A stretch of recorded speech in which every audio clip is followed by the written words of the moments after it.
সবাই কেমন আছো একটু জানাও। জি ওয়ালাইকুম আসসালাম। যারা সালাম দিয়েছো আলহামদুলিল্লাহ, আমিও ভালো আছি। গুড গুড সবাই।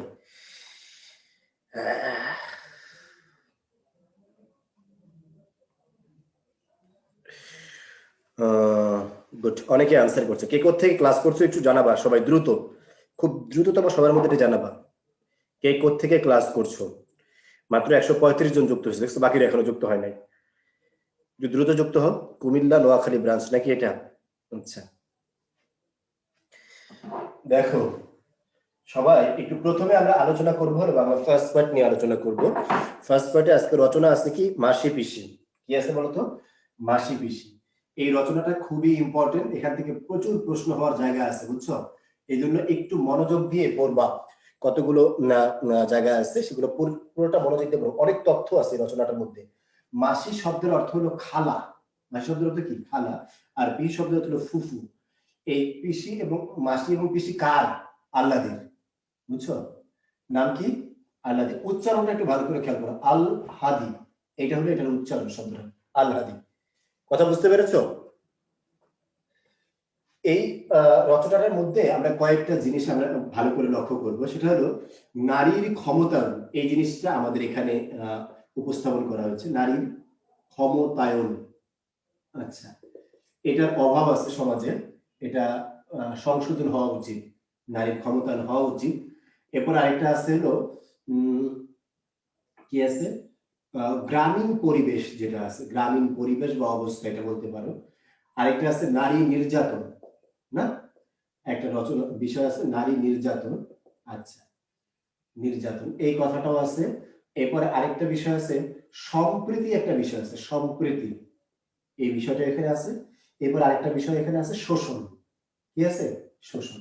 খেয়াল করো, নারীর ক্ষমতায়ন বলতে এখানে কি আছে, আরেকটা আছে যৌতুক। নির্যাতনী যৌতুক। আচ্ছা, একটু ভালো যৌতুক বিষয়টা তখন আসলে তো ছিল না আমাদের এখানে। যৌতুকটা আসছে হলো যে হিন্দুদের মধ্যে যে পণ প্রথাটা আছে না, এই পণ প্রথার একটা ভার্সন হিসেবে আমাদের এখানে যৌতুকের একটা প্রচলন হয়ে গিয়েছে। আচ্ছা, দুর্ভাগ্যক্রমে আমরা একটু খেয়াল করব এই রচনার মধ্যে নারীর ক্ষমতায়ন বলতে কি বুঝেছি বলো। একটা সময়ে আমাদের এখানে নারীদেরকে এরা পরিবারের যে পুরুষ সদস্যরা আছে এরা আসলে মানুষ হিসেবে গণ্য করতো না।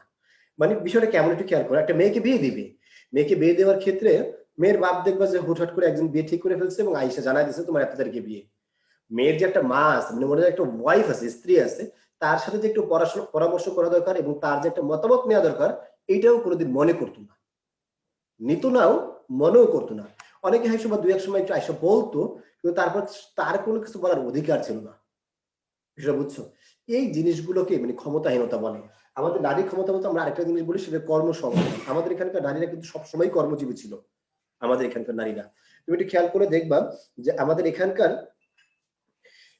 যারা অনেকে বলে না যে আমাদের এখানকার নারীরা এখন কর্মের সুযোগ পেয়েছে, তারা সবসময় কর্মের সুযোগ পেয়েছে, তাদের কর্মটার মূল্য দেওয়া হয়নি। কেমন দেখো, তুমি দেখ বাসা বাড়িতে যে একটা মেয়ে মানে একজন মা ফ্যামিলি মেনটেনিং করে, এটার যদি একটা তুমি ভ্যালু, ফেস ভ্যালু ধরো, কস্ট ধরো, তাহলে এটার কস্ট ধরবে আসবে কম করে 15 থেকে 20 হাজার টাকা তোমার মাসিক সে ইনকাম করছে।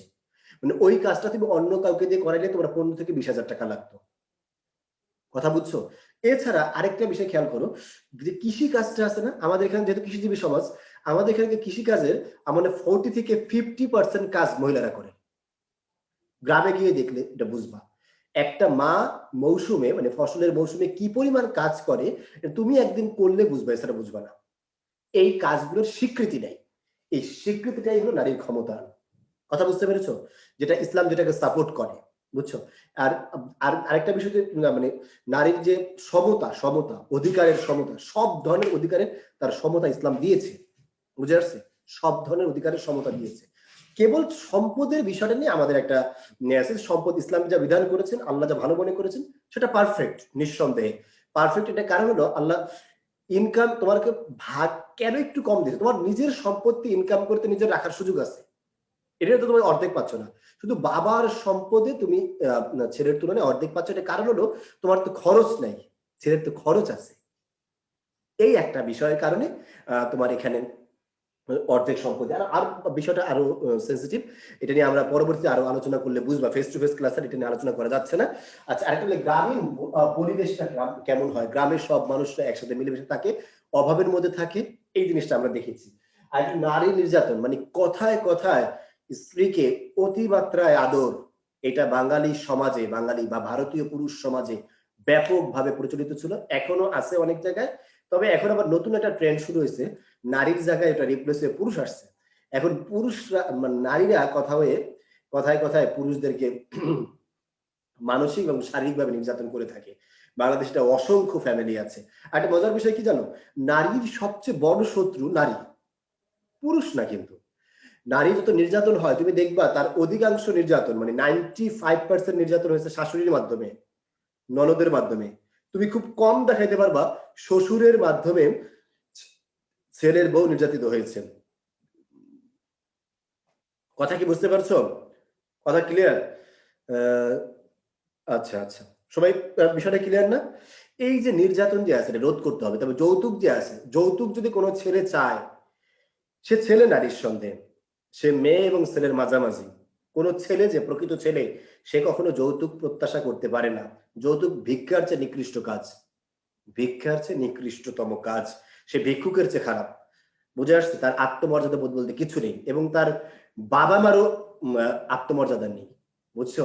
কোন প্রকৃত বাবা মার সন্তান কখনো যৌতুক চাইতে পারে না। বুঝছো? আমি হিজড়া শব্দটা বলে এখানে হিজড়াদেরকে ছোট করতে চাই না, এরা হিজড়ার চেয়ে অনেক নিকৃষ্ট। বুঝে আসছে বিষয়টা? আচ্ছা,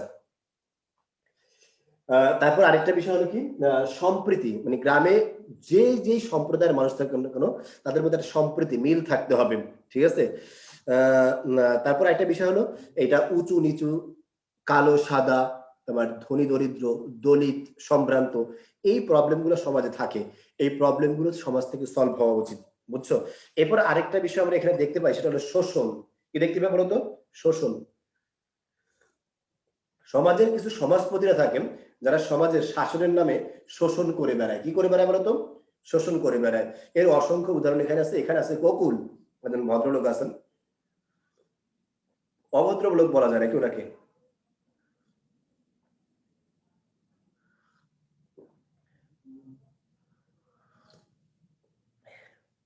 কথা বুঝতে পারছো সবাই?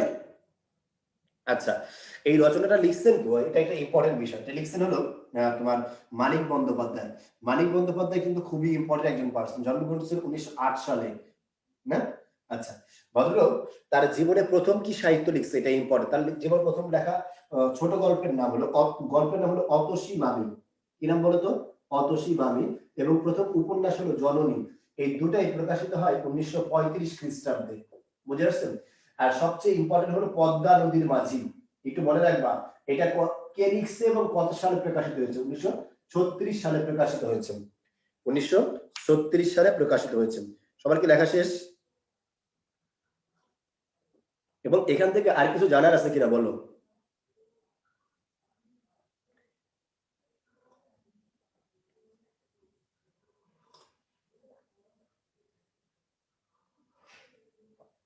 এরপর আছে 18 বছর বয়স। 18 বছর বয়স যে রচনাটা আছে, এটা কে লিখছে? জানো কে লিখছে? না এটাও জানো না?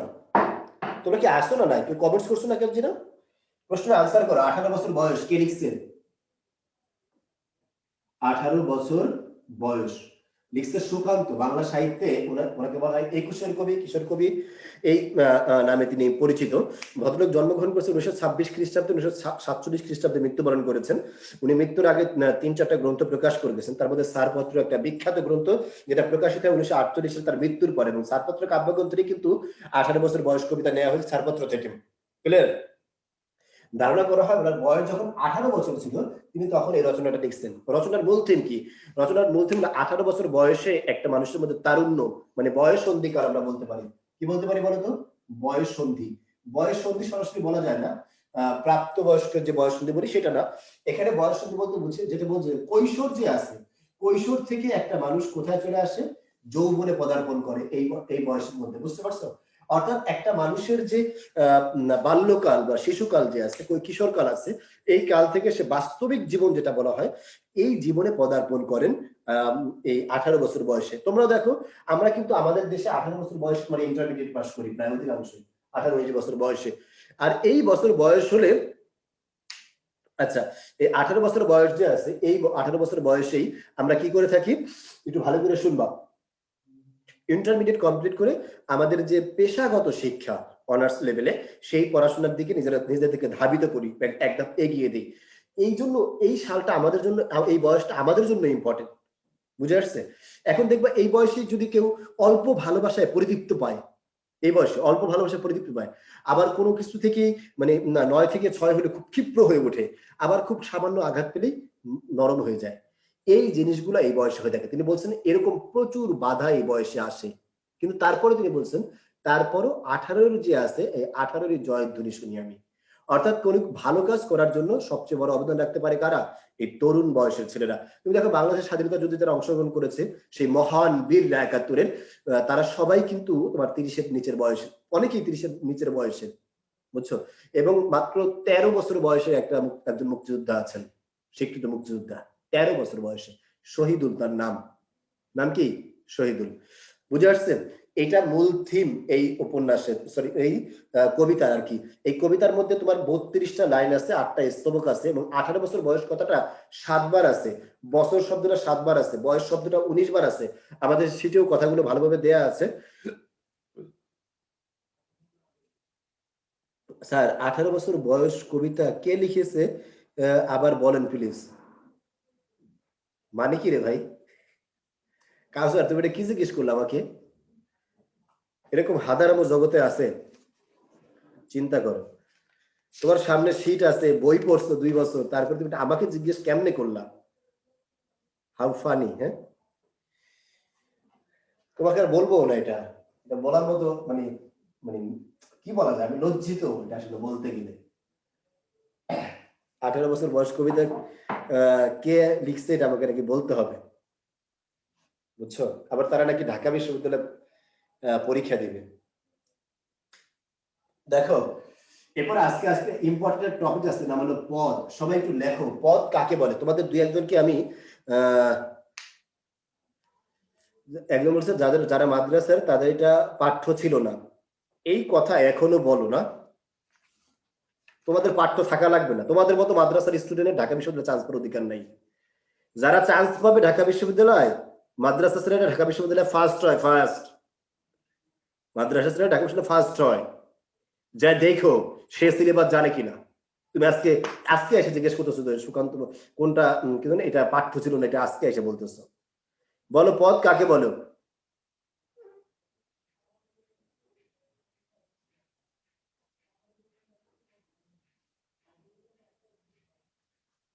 হ্যাঁ গুড। নাইম আল ইসলাম বলছে না থাকলেও আমরা মাদ্রাসা স্টুডেন্ট এটা পড়েছি, যে জানে না তার কি সমস্যা, চিন্তা করো। আচ্ছা কে সবাই বলো পদ কাকে বলে? এরা হলো মাদ্রাসার নাম বিক্রি করে খায়, বুঝছো?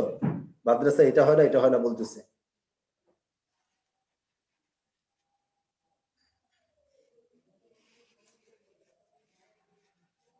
আচ্ছা অনেকে আমি লাইভে নিব দুই একজনকে, কেউ বলতে চাইলে পদ কাকে বলে। অনেকে লিখছো বাক্যে ব্যবহৃত প্রত্যেকটা শব্দকে পদ বলে, বিভক্তিযুক্ত শব্দকে পদ বলে। কেউ হ্যান্ড রেজ করছো?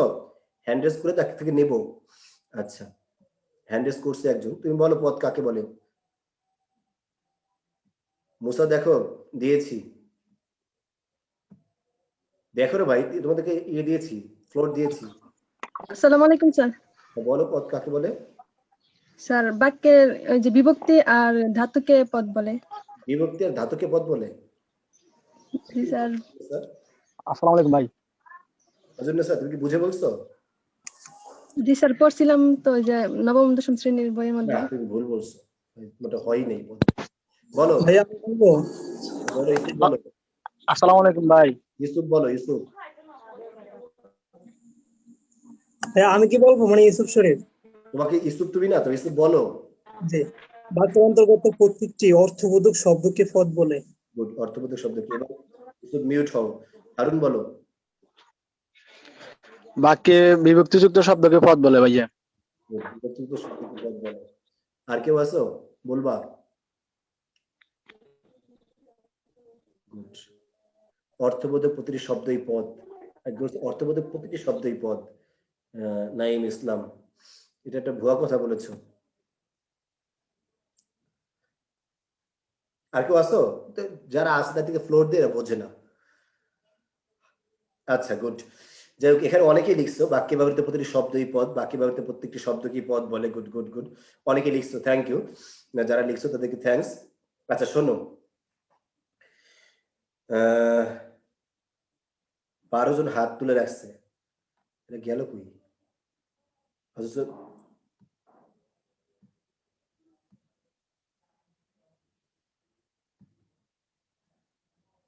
হ্যাঁ, বলো বলো বলো, দেখো ওরে কি দিয়েছি, বলো কে কে আসো।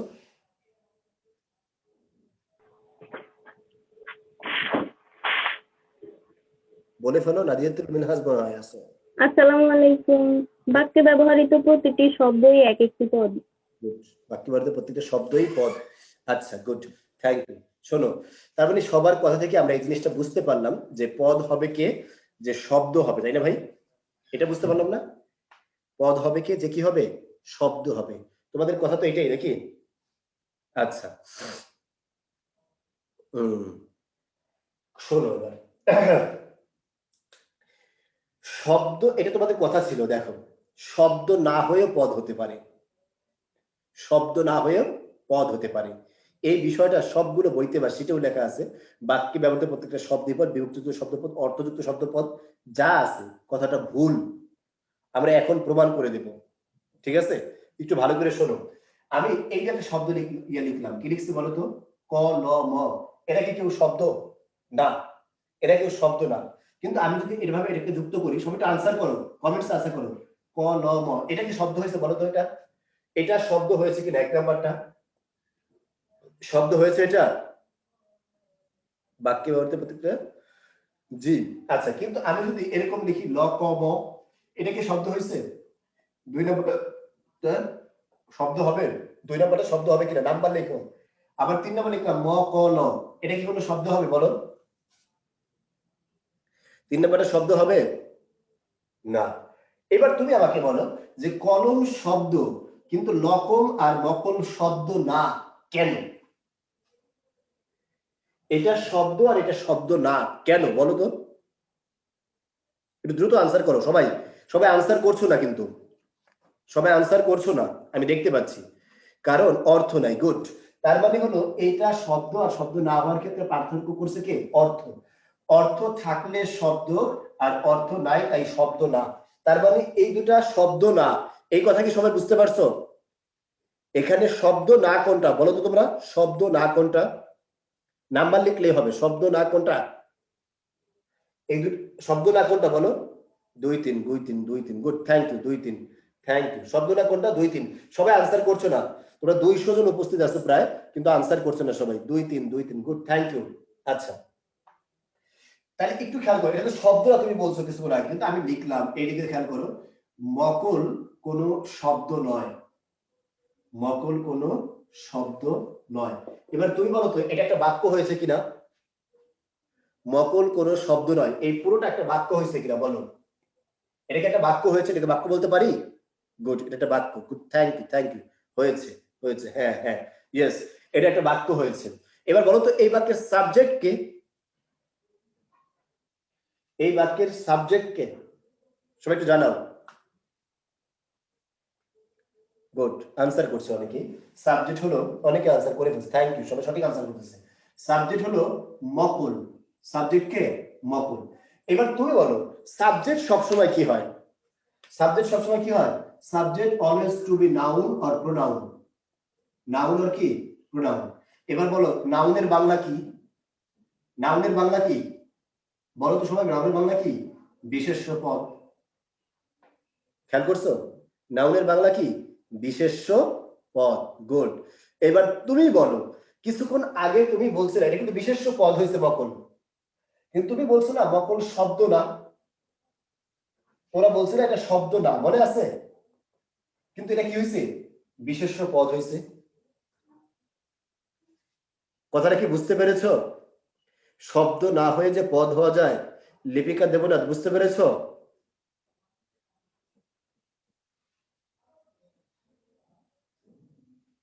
এটুকু ক্লিয়ার? শব্দ না হয়ে যে পদ হয়ে গেল, এটা সবাই বুঝতে পেরেছো নাকি? আশা করি। তাহলে আমি এটাকে প্রমাণ করতে পারছি। এবার বলো সবগুলো বইতে কি ঠিক আছে নাকি ঠিক নাই? মানে এই রকম শব্দটা, নকল শব্দটা, এগুলো তো অর্থ নাই, তাই অর্থ না থাকলে শব্দ হতে পারে না, শব্দ হতে পারে না। তারপরে এটা কি হয়ে গেছে? পদ হয়ে গেছে। তারপরে কি পদ হওয়ার জন্য কি শব্দ দরকার? না। তাহলে কি দরকার? শব্দ কি? বাক্যের প্রতিটি অংশকে শব্দ বলি। বাক্যের প্রতিটা অংশই কি শব্দ, সরি পদ, পদ ভুল বলেছি। বাক্যের প্রতিটা অংশই কি পদ। এটা ইংলিশে সব সুন্দর বলছি, পার্টস অফ স্পিচ। পার্ট মানে কি অংশ, বুঝে আসছে? পার্ট মানে কি অংশ। তাহলে সবাই লেখো বাক্যের প্রতিটি অংশকে কি বলা হয়? শব্দ বলা হয়। কথাটা ক্লিয়ার?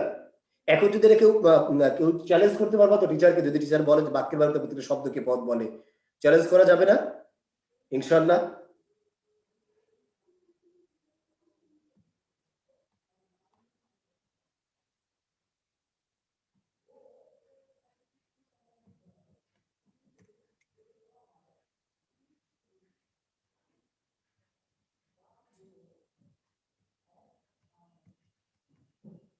আচ্ছা, কারা কারা যেন হাত তুলে রাখছো কেন বলো তো? আচ্ছা, ইনশাআল্লাহ বোঝানো যাবে। ঠিক আছে সবাই, পারা যাবে তো? তাহলে লেখো এই পদ এখন লিখছো। আচ্ছা, গুড। এবার লেখো তো এই পদ কত প্রকার। অবশ্যই মনে একটা বাক্য হওয়া লাগবে, বাক্য না হলে সেটা কিন্তু পদ হবে না। আরেকটা, পদ আর শব্দের মধ্যে পার্থক্য কি? আমি বললাম কলম, এটা একটা কি শব্দ, ঠিক আছে? কিন্তু আমি যদি বলি আমার কলম আছে, তখন সেটা কি হয়ে যাবে? পদ হয়ে যাবে। তাহলে পদ আর শব্দের মধ্যে পার্থক্য বুঝছো? বাক্যে ব্যবহৃত না হলে শব্দ, আর বাক্যে ব্যবহৃত হয়ে গেলে সেটা কি হয়ে যায়? পদ হয়ে যায়। পদ কত প্রকার বলো?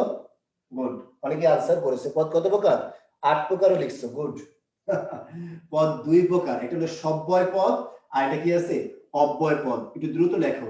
সব্যয় পদ 4 প্রকার, একটা হলো বিশেষ্য, আর এটা হলো বিশেষণ, আর এটা হলো সর্বনাম, আর এটা হলো ক্রিয়া। দ্রুত লেখো। সর্বনাম, আর আরেকটা কি পদ আছে? ক্রিয়াপদ আছে। লেখা শেষ। আর সব্যয় অব্যয় পদ একটা। মোট কটা হলো? 5টা। সবাই এটুকু বুঝতে পেরেছো? লেখা শেষ আশা করি। এই 5টা লিখছো, বিশেষ্য, বিশেষণ, সর্বনাম, আর একটা কি ক্রিয়া।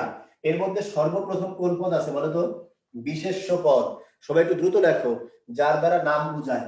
দ্রুত লেখো। বিশেষ্য পদ যার দ্বারা নাম বোঝায়, যার দ্বারা নাম বোঝায়। নাম, নাম তো বোঝো নাকি? নাম বোঝায়। তোমরা একটা সহজে আরেকটা কথা লিখতে পারো, এবং আমরা দু চোখে যা দেখি সব বিশেষ্য পদ। লিখে নাও। আমরা দু চোখে যা দেখি সব কি পদ? বিশেষ্য পদ।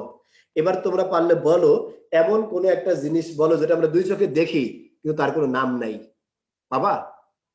যদি পাও তাহলে আমাকে জানাও যে এমন কোন জিনিস যেটা আমরা দু চোখে দেখি কিন্তু তার কোনো কি নেই, নাম নেই। বুঝে আসছে? কিন্তু নাম নাই মানে দু চোখে দেখি না, এমন জিনিসও বিশেষ্য পদ হতে পারে, সমস্যা নেই। কিন্তু যা দেখি সেটা অবশ্যই কি পদ? বিশেষ্য পদ। আশা করি কথাটা বুঝতে পেরেছো। যেটা দেখি সেটা অবশ্যই কি পদ? বিশেষ্য পদ। আর যেটা দেখি না,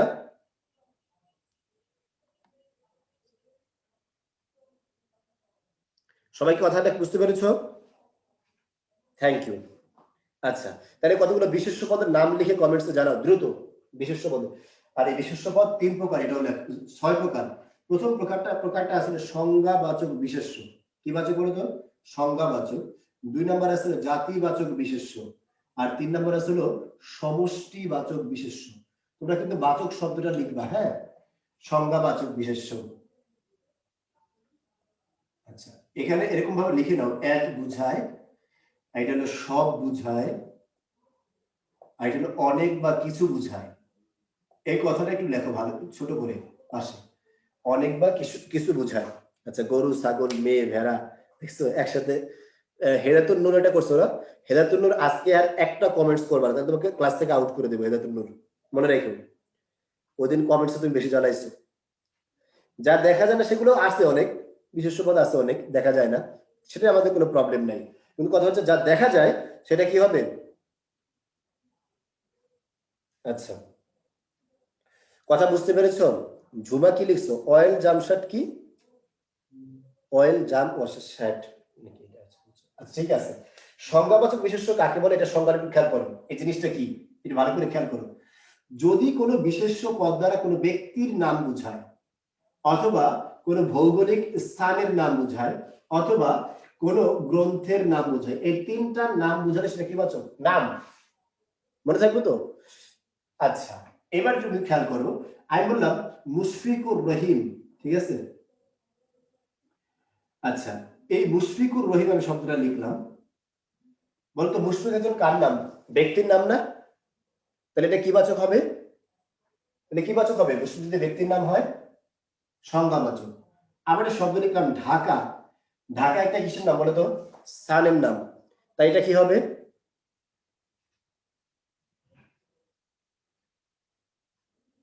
আচ্ছা, স্থানের নাম। গুড।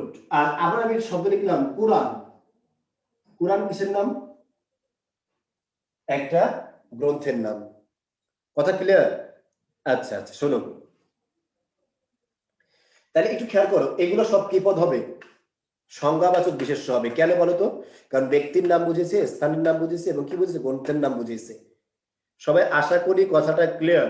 এখানে ঝামেলা আছে, আর ঝামেলা বাজাবো আস্তে আস্তে, এখন না। দেখো, শুরু করি আমরা ঝামেলা। আর জাতিবাচক হলো এমন বিশেষ্য পদ যার দ্বারা ওই জাতীয় সবাইকে বোঝায়। এখন আমাদের প্রবলেম হলো সব আর অনেকের মধ্যে পার্থক্যটা আমরা বুঝি না। এই পার্থক্যটা আগে ক্লিয়ার করে নাও। আচ্ছা আচ্ছা, শরীর একটু ভালো করে খেয়াল করবা। আমি বললাম ক্লাসে 40 জন স্টুডেন্ট আছে। কতজন বলো তো? 40 জন। এই 40 জনের মধ্যে 31 জন আসছে। তাহলে তুমি বলো সবাই আসছে না অনেকে আসছে? দ্রুত আনসার করো। 40 জনের মধ্যে 31 জন আসছে, তাহলে সবাই আসছে না অনেকে আসছে?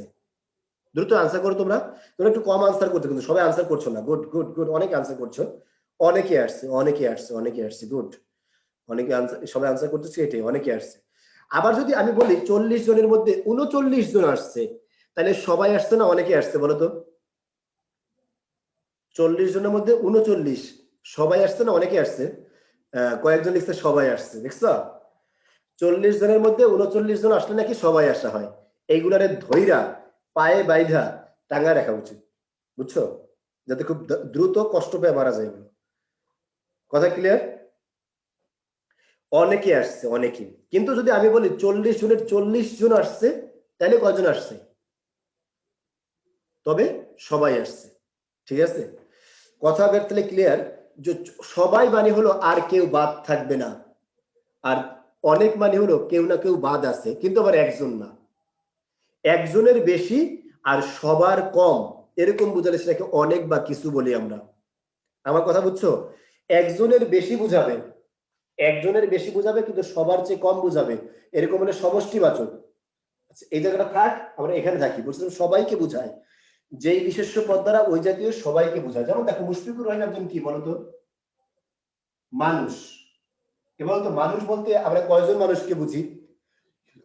তুমি আনসার করো, মানুষ বলতে কয়জন মানুষকে বুঝি? একজন মানুষকে না সব মানুষকে? সব মানুষকে। তাহলে মানুষ কি বাচক? জাতিবাচক।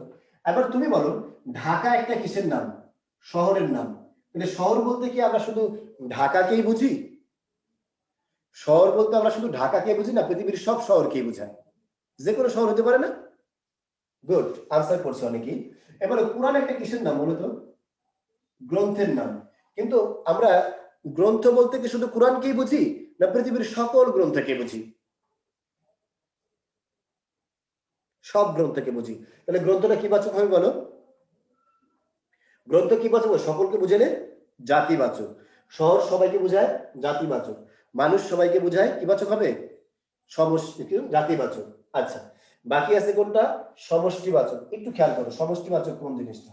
সমষ্টিবাচক হলো যার দ্বারা কোনো শ্রেণীকে বুঝাবে, কোনো শ্রেণী, কোনো গোষ্ঠী, অথবা কোনো গোত্র, অথবা কোনো দল। বুঝে আসছে? কোনো দলকে বুঝায়, এরকম বুঝালে, অর্থাৎ সবাইকে না বুঝে কিছু বা অনেকের সমষ্টিকে বুঝালে সেটা সমষ্টিবাচক। কিছু বা অনেকের জোটকে বোঝালে সেটা কি বাচক? সমষ্টিবাচক। এবার দেখো আমি বললাম সেনাবাহিনী, একটু ভালো করে শুনবা। সেনাবাহিনী, সেনাবাহিনীতে যারা চাকরি করে তারা সবাই কি মানুষ না? কিন্তু সেনাবাহিনী বলতে কি আমি পৃথিবীর সব মানুষকে বুঝি না কিছু মানুষের একটা জোটকে বুঝি? সেনাবাহিনী মানে কিছু মানুষের একটা জোট না? তাহলে এটা কি বাচক হবে? জাতিবাচক। কথা ক্লিয়ার? আমি বললাম মিছিল, বলো তো মিছিল বলতে আমরা কি বুঝি? মানুষ না? কিন্তু মিছিল বলতে কি পৃথিবীর সব মানুষকে বুঝি না একজন মানুষকে বুঝি? মিছিল বলতে পৃথিবীর সব মানুষকে বুঝি না একজন মানুষকে বুঝি? বলো একটু, জানাও জানাও। সবাই আনসার করছো না প্রশ্নের, এত প্রশ্ন করছে আমার ক্লাসের ফেস টু ফেস ক্লাস এগুলো আনসার করতে করতে মরে যাইতাম। আর একজনে লিখছে মিছিল বলতে একজন মানুষকে বোঝায়, বুঝছো? ওই ছেলের নাম রিফাত, তোমাকে ডিরেক্ট খুন করে ফেলা উচিত, বুঝছো? এরপরে যদি আমার নামে মামলা হয় তাহলে আমি মরে যাবো। যাও, হাদারাম ছেলে, না বুঝে একটা আনসার করে দিছো না। মিছিলে একজন মানুষ থাকে, তুমি জীবনে কোনোদিন দেখছো? এটা বামপন্থী বাদে অন্য কাদের মিছিল না তাইলে? আচ্ছা আমি বললাম সভা, সভা বলতে কয়জনকে বোঝায় বলো তো? অনেককে বোঝায়। তাহলে অনেককে বোঝালে কি বোঝায়, কি হবে? সমষ্টিবাচক। কথা ক্লিয়ার? আবার একটু খেয়াল করো, আমি একটা শব্দ লিখলাম ছাত্র, বলতো ছাত্র বলতে কয়জন ছাত্রকে বোঝায়? ছাত্র বলতে কয়জন ছাত্রকে বুঝি? এটা কি বাচক হবে ছাত্রটা? সব। গুড। সবাই আনসার করো না, আনসার করো না, আনসার আরো বেশি আসার কথা। সবাই কেন আনসার করছো না তোমরা? যারা আনসার করছো তাদেরকে আউট করে দেওয়া হবে ক্লাস থেকে, বুঝছো? একজন লিখছে ছাত্র নাকি সমষ্টিবাচক। কেন সমষ্টিবাচক? আচ্ছা, এই ছাত্র বলতে কি তুমি একজন অনেক ছাত্রকে বোঝো না সব ছাত্রকে বোঝো? পৃথিবীর কয়জন ছাত্রকে বোঝো? সব ছাত্রকে বোঝায় না? তাহলে এটা কি বাচক হবে? জাতিবাচক। কিন্তু আমি যদি বলি শ্রেণীকক্ষ বা শ্রেণী বলি, শ্রেণীকক্ষ তো বলো, শ্রেণী বললাম, তাহলে একটা শ্রেণীতে কি পৃথিবীর সব ছাত্র থাকে? একজন ছাত্র থাকে না। তাহলে কয়জন থাকে? অনেক, না? অনেক। গুড, অনেক থাকে। আচ্ছা তাহলে এটা কি হয় বলতো? সমষ্টিবাচক।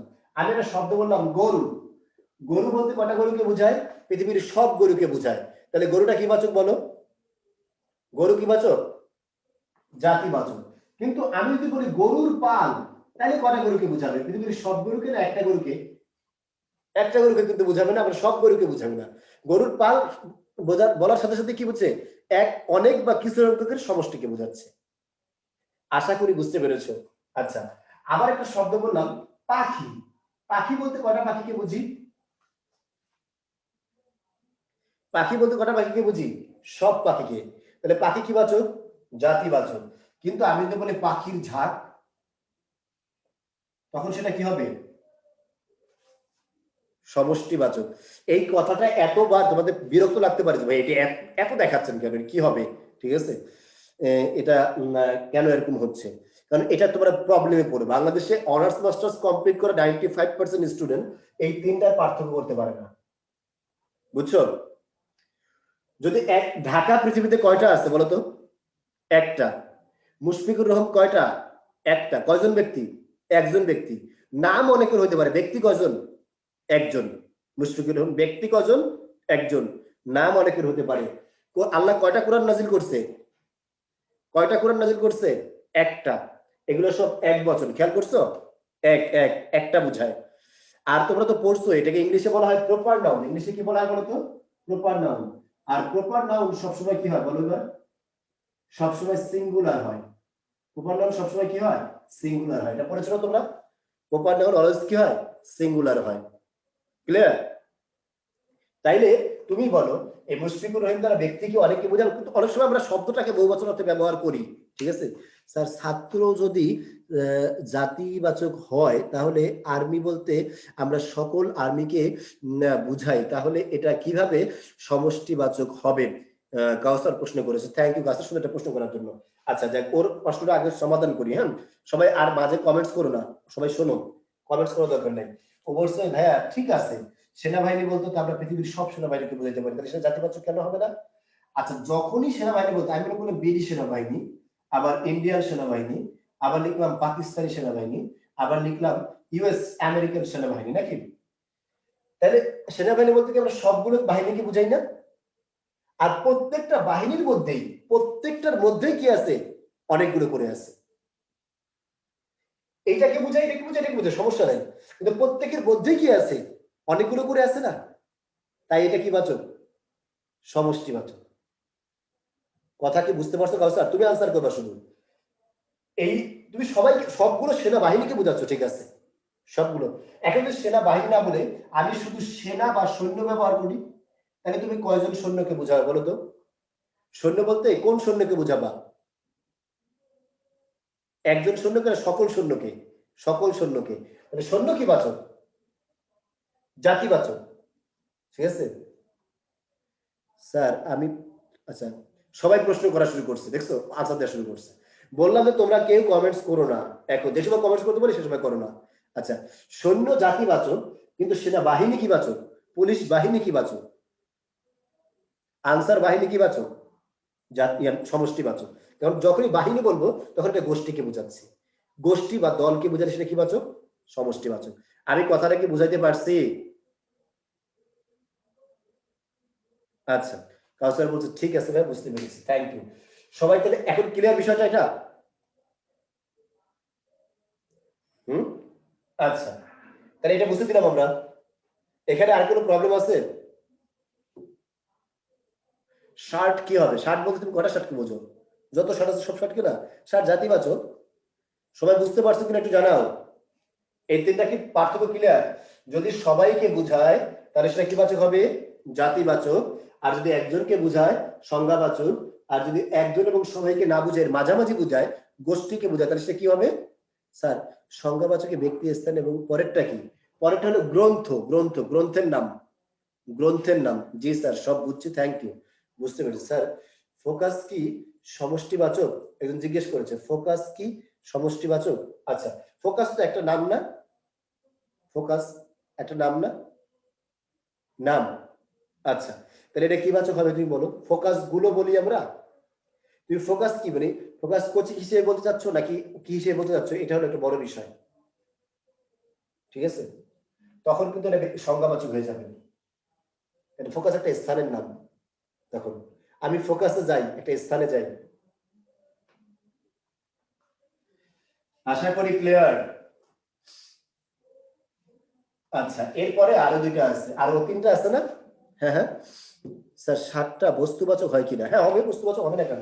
এই যে বস্তুবাচক লেখো, বস্তুবাচক যেটা আছে এটা কি? যার দ্বারা প্রাণী বাদে অন্য কিছু বোঝায় সেটাকে বস্তুবাচক বলে। প্রাণী বাদে অন্য কিছু যেটা আছে, তুমি দেখো তোমার সামনে অনেক কিছু আছে প্রাণীবাচক। প্রাণী বাদে আমি লিখলাম কি, কলম আছে, খাতা আছে, এটা কি লেখা দরকার আছে? বই, মাছ, কারখানা। এখন এই বস্তুবাচককে ইংলিশে আবার অনেকে ম্যাটেরিয়াল নাউন বলে। ম্যাটেরিয়াল নাউন আর বস্তুবাচক এক জিনিস না। এই ডাস্টার এটা বস্তুবাচক শব্দ, কিন্তু ইংলিশে কিন্তু এটা ম্যাটেরিয়াল নাউন না। ইংলিশে ম্যাটেরিয়াল নাউন হলো উড, কাঠটা যে আছে, এই কাঠটা ম্যাটেরিয়াল নাউন, কিন্তু ডাস্টারটা ম্যাটেরিয়াল নাউন না, বুঝছো? ডাস্টারটাকে কমন নাউন বলা হয়েছে ইংলিশে, এটা মাথায় রাখতে হবে কিন্তু। আচ্ছা, কিন্তু বাংলায় এটাকে বস্তুবাচক বলে। এরপর আরেকটা আছে হলো গুণবাচক বিশেষ্য, এটা নিয়ে আমরা আলোচনা করব, গুণবাচক বিশেষ্য। আচ্ছা, কি নিয়ে আলোচনা করবো বলো তো? গুণবাচক বিশেষ্য। একটু দেখো,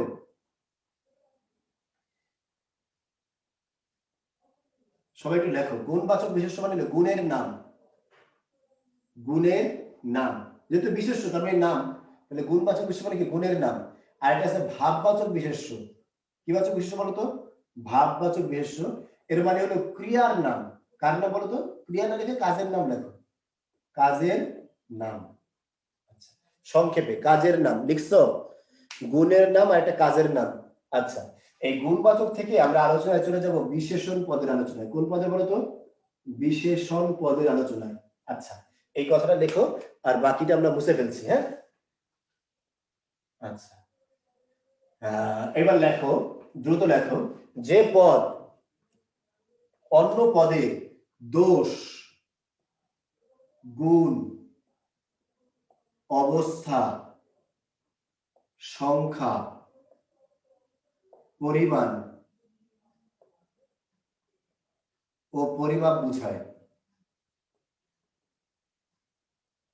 আচ্ছা, যে পদ অন্য পদের দোষ গুণ অবস্থা সংসার বিশেষণ বিশেষ্যের ও বিশেষণের গুণবাচকটা আউলিয়ে ফেলি। আউলিয়ে ফেলো, ক্লাসটা শেষ করো, তারপরে বলো। ক্লাস শেষে ইনশাল্লাহ আবার সোজা করে দেবো সব।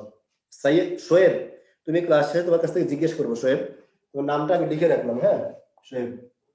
আচ্ছা দেখো, যেমন দেখো আমি বললাম ছেলে, একটা শব্দ আছে ছেলে।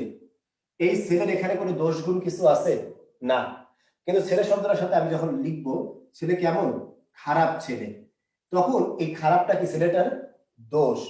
আবার একটা শব্দ লিখলাম মেয়ে, কি লিখলাম বলতো, মেয়ে। মেয়ের এখানে কোনো দোষ গুণ আছে না। আচ্ছা, তারপর একটু খেয়াল করো, এটার সাথে আমি যুক্ত করলাম ভালো, এটা কি হলো, ভালো মেয়ে। আচ্ছা খেয়াল করছো, বুঝছো? তারপর আবার একটা শব্দ লিখলাম মাছ, এই মাছের কোনো এখানে দোষ গুণ বা কিছু বোঝাচ্ছে না। আমি লিখলাম তাজা, এটা মাছের কি বোঝায়, অবস্থা। অনেকে কিন্তু তাজাকে ভুল করে মাছের গুণ বলে, এটা একটা ভুল কথা। এটা মাছের গুণ না, মাছের অবস্থা। পচা মাছ, তাজা মাছ, শুকনা মাছ, এগুলো কি মাছের অবস্থা। সুস্থ সুস্থ লোক, অসুস্থ লোক অবস্থা, ভালো মানুষ হলো গুণ। ঠিক আছে? আচ্ছা, তারপর একটা শব্দ লিখলাম কি, টাকা, নাকি সংখ্যাবাচক লিখলাম টাকা। কি আছে, 10 টাকা, 10 হলো টাকার সংখ্যা। আচ্ছা, এখানে আছে পরিমাণ আর পরিমাপ, এর মধ্যে পার্থক্য আছে, এটা শোনো।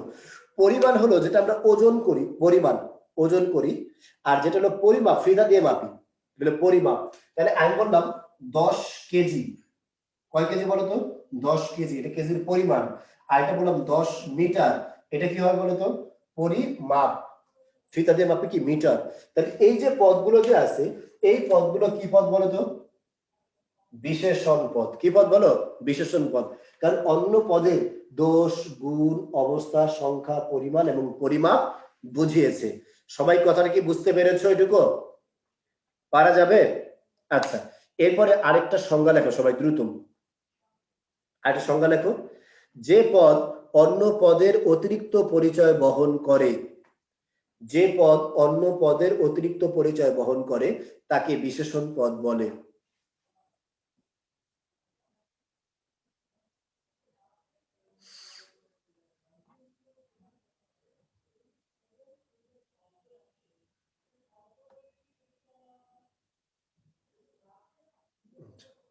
সবার লেখা শেষ? লেখা শেষ হলে জানাবা ইয়েস। যে পদ অন্য পদের অতিরিক্ত পরিচয় বহন করে, লেখা শেষ হয়েছে? গুড, ইয়েস ইয়েস আসতেছে। আচ্ছা গুড, এবার সবাই আমার সাথে কিছু প্রশ্নের উত্তর দাও দ্রুত। তোমরা বলো তো, কলেজ এটা কি পদ, বিশেষ্য না বিশেষণ? কলেজ এটা কি পদ, এখানে লিখি, কলেজ এটা কি পদ, বিশেষ্য না বিশেষণ? গুড, অনেকে আনসার করেছে। আচ্ছা বিশেষ্য, বিশেষ্য, গুড। আমরা একটা শব্দ লিখলাম ছাত্রী, এটা বিশেষ্য না বিশেষণ বলো, ছাত্রী বিশেষ্য না বিশেষণ? আচ্ছা, অনেকে বিশেষ্য লিখতেছে, অনেকে নাউন লিখতেছে, যাই লেখো সমস্যা নেই, বিশেষ্য। আবার বললাম বাস, এটা বিশেষ্য না বিশেষণ? নাম্বার দিয়ে দিন, হ্যাঁ 1 2 3 নাম্বার দিয়ে লিখো, তাহলে বুঝতে সুবিধা হয়। আচ্ছা, আবার বললাম কলেজ ছাত্রী বাস চাপা পড়েছে। এই যে বাক্যটা যে আছে, এই বাক্যটার মধ্যে একটু খেয়াল করো তো, পড়েছে এটা কোন পদ, পড়েছে 5 নাম্বারটা, পড়েছে কোন পদ, এটা 4 নাম্বার, পড়েছে কোন পদ বলো তো? গুড, অনেকে আনসার করেছে। ক্রিয়া, ক্রিয়া কি বিশেষণ লিখছো ফাহমিদা আক্তার, পড়েছে কিভাবে বিশেষণ হয় ফাহমিদা আক্তার? আচ্ছা, পড়েছে হলো ক্রিয়াপদ। আচ্ছা good good good good good. দেখো এবারে চাপাটা কি পদ, চাপা হলো একটা বিশেষ্য পদ। আচ্ছা, এনে প্রবলেম করবো, বলো বাস যেন কি বলছিলাম, বাস 3 নাম্বার, বাস কি পদ, 3 নাম্বার লিখে লিখবা, বাস কি পদ, বিশেষ্য। তানিয়া ইসলাম বলেছে বিশেষ্য, গুড, বাস বিশেষ্য পদ। এবার বলো ছাত্রী কি পদ, আমি ইংলিশ নাউন লিখবো নাকি, ছাত্রী কি পদ, ছাত্রী 2 নাম্বার। আচ্ছা, অনেকে লিখছো ছাত্রী হলো বিশেষ্য পদ বা নাউন, গুড, থ্যাংক ইউ। আচ্ছা, এবার বলো তো কলেজ কি পদ, কলেজ, কলেজ কি পদ 1 নাম্বারটা, বিশেষ্য, বিশেষ্য নাউন। Good good. আচ্ছা গুড। আচ্ছা, অনেকে আবার বলছে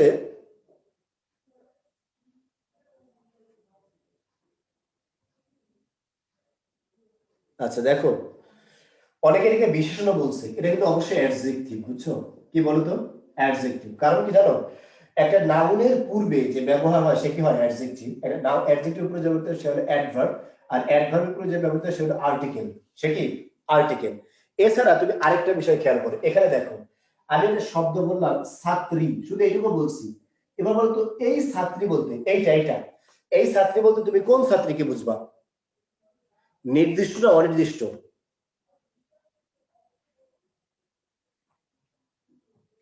কথা ক্লিয়ার? সব ছাত্রীকে। নির্দিষ্ট না অনির্দিষ্ট বলবো কথাটা? আচ্ছা, অনির্দিষ্ট। অর্থাৎ ছাত্রী কোনো নির্দিষ্টকে বোঝাচ্ছে না, এর কোনো অতিরিক্ত পরিচয় এখানে নেই। কিন্তু যখনই আমি বলবো যে কলেজ ছাত্রী, তখন কি সেটা অনির্দিষ্ট বোঝাবে? তখন কি সেটা অনির্দিষ্ট বোঝায়? তুমি বলো। না, তখন আর সেটা কিন্তু অনির্দিষ্ট বোঝায় না। এখন কিন্তু ছাত্রী একটা অতিরিক্ত পরিচয় পাওয়া গেছে। কিছুক্ষণ আগে তোমরা বলছো না, যেই পদ অন্য পদের অতিরিক্ত পরিচয় বহন করে সেটা কি পদ? বিশেষণ পদ। বলছি, লিখছি না, মনে আছে? এবার তুমি একটু খেয়াল করো, আমি এখানে একটা শব্দ লিখলাম ছেলে। বলতো ছেলে বলতে কোন ছেলেকে বোঝায়? নির্দিষ্ট না অনির্দিষ্ট? ছেলে বলতে কোন ছেলেকে বোঝায়? নির্দিষ্ট না অনির্দিষ্ট?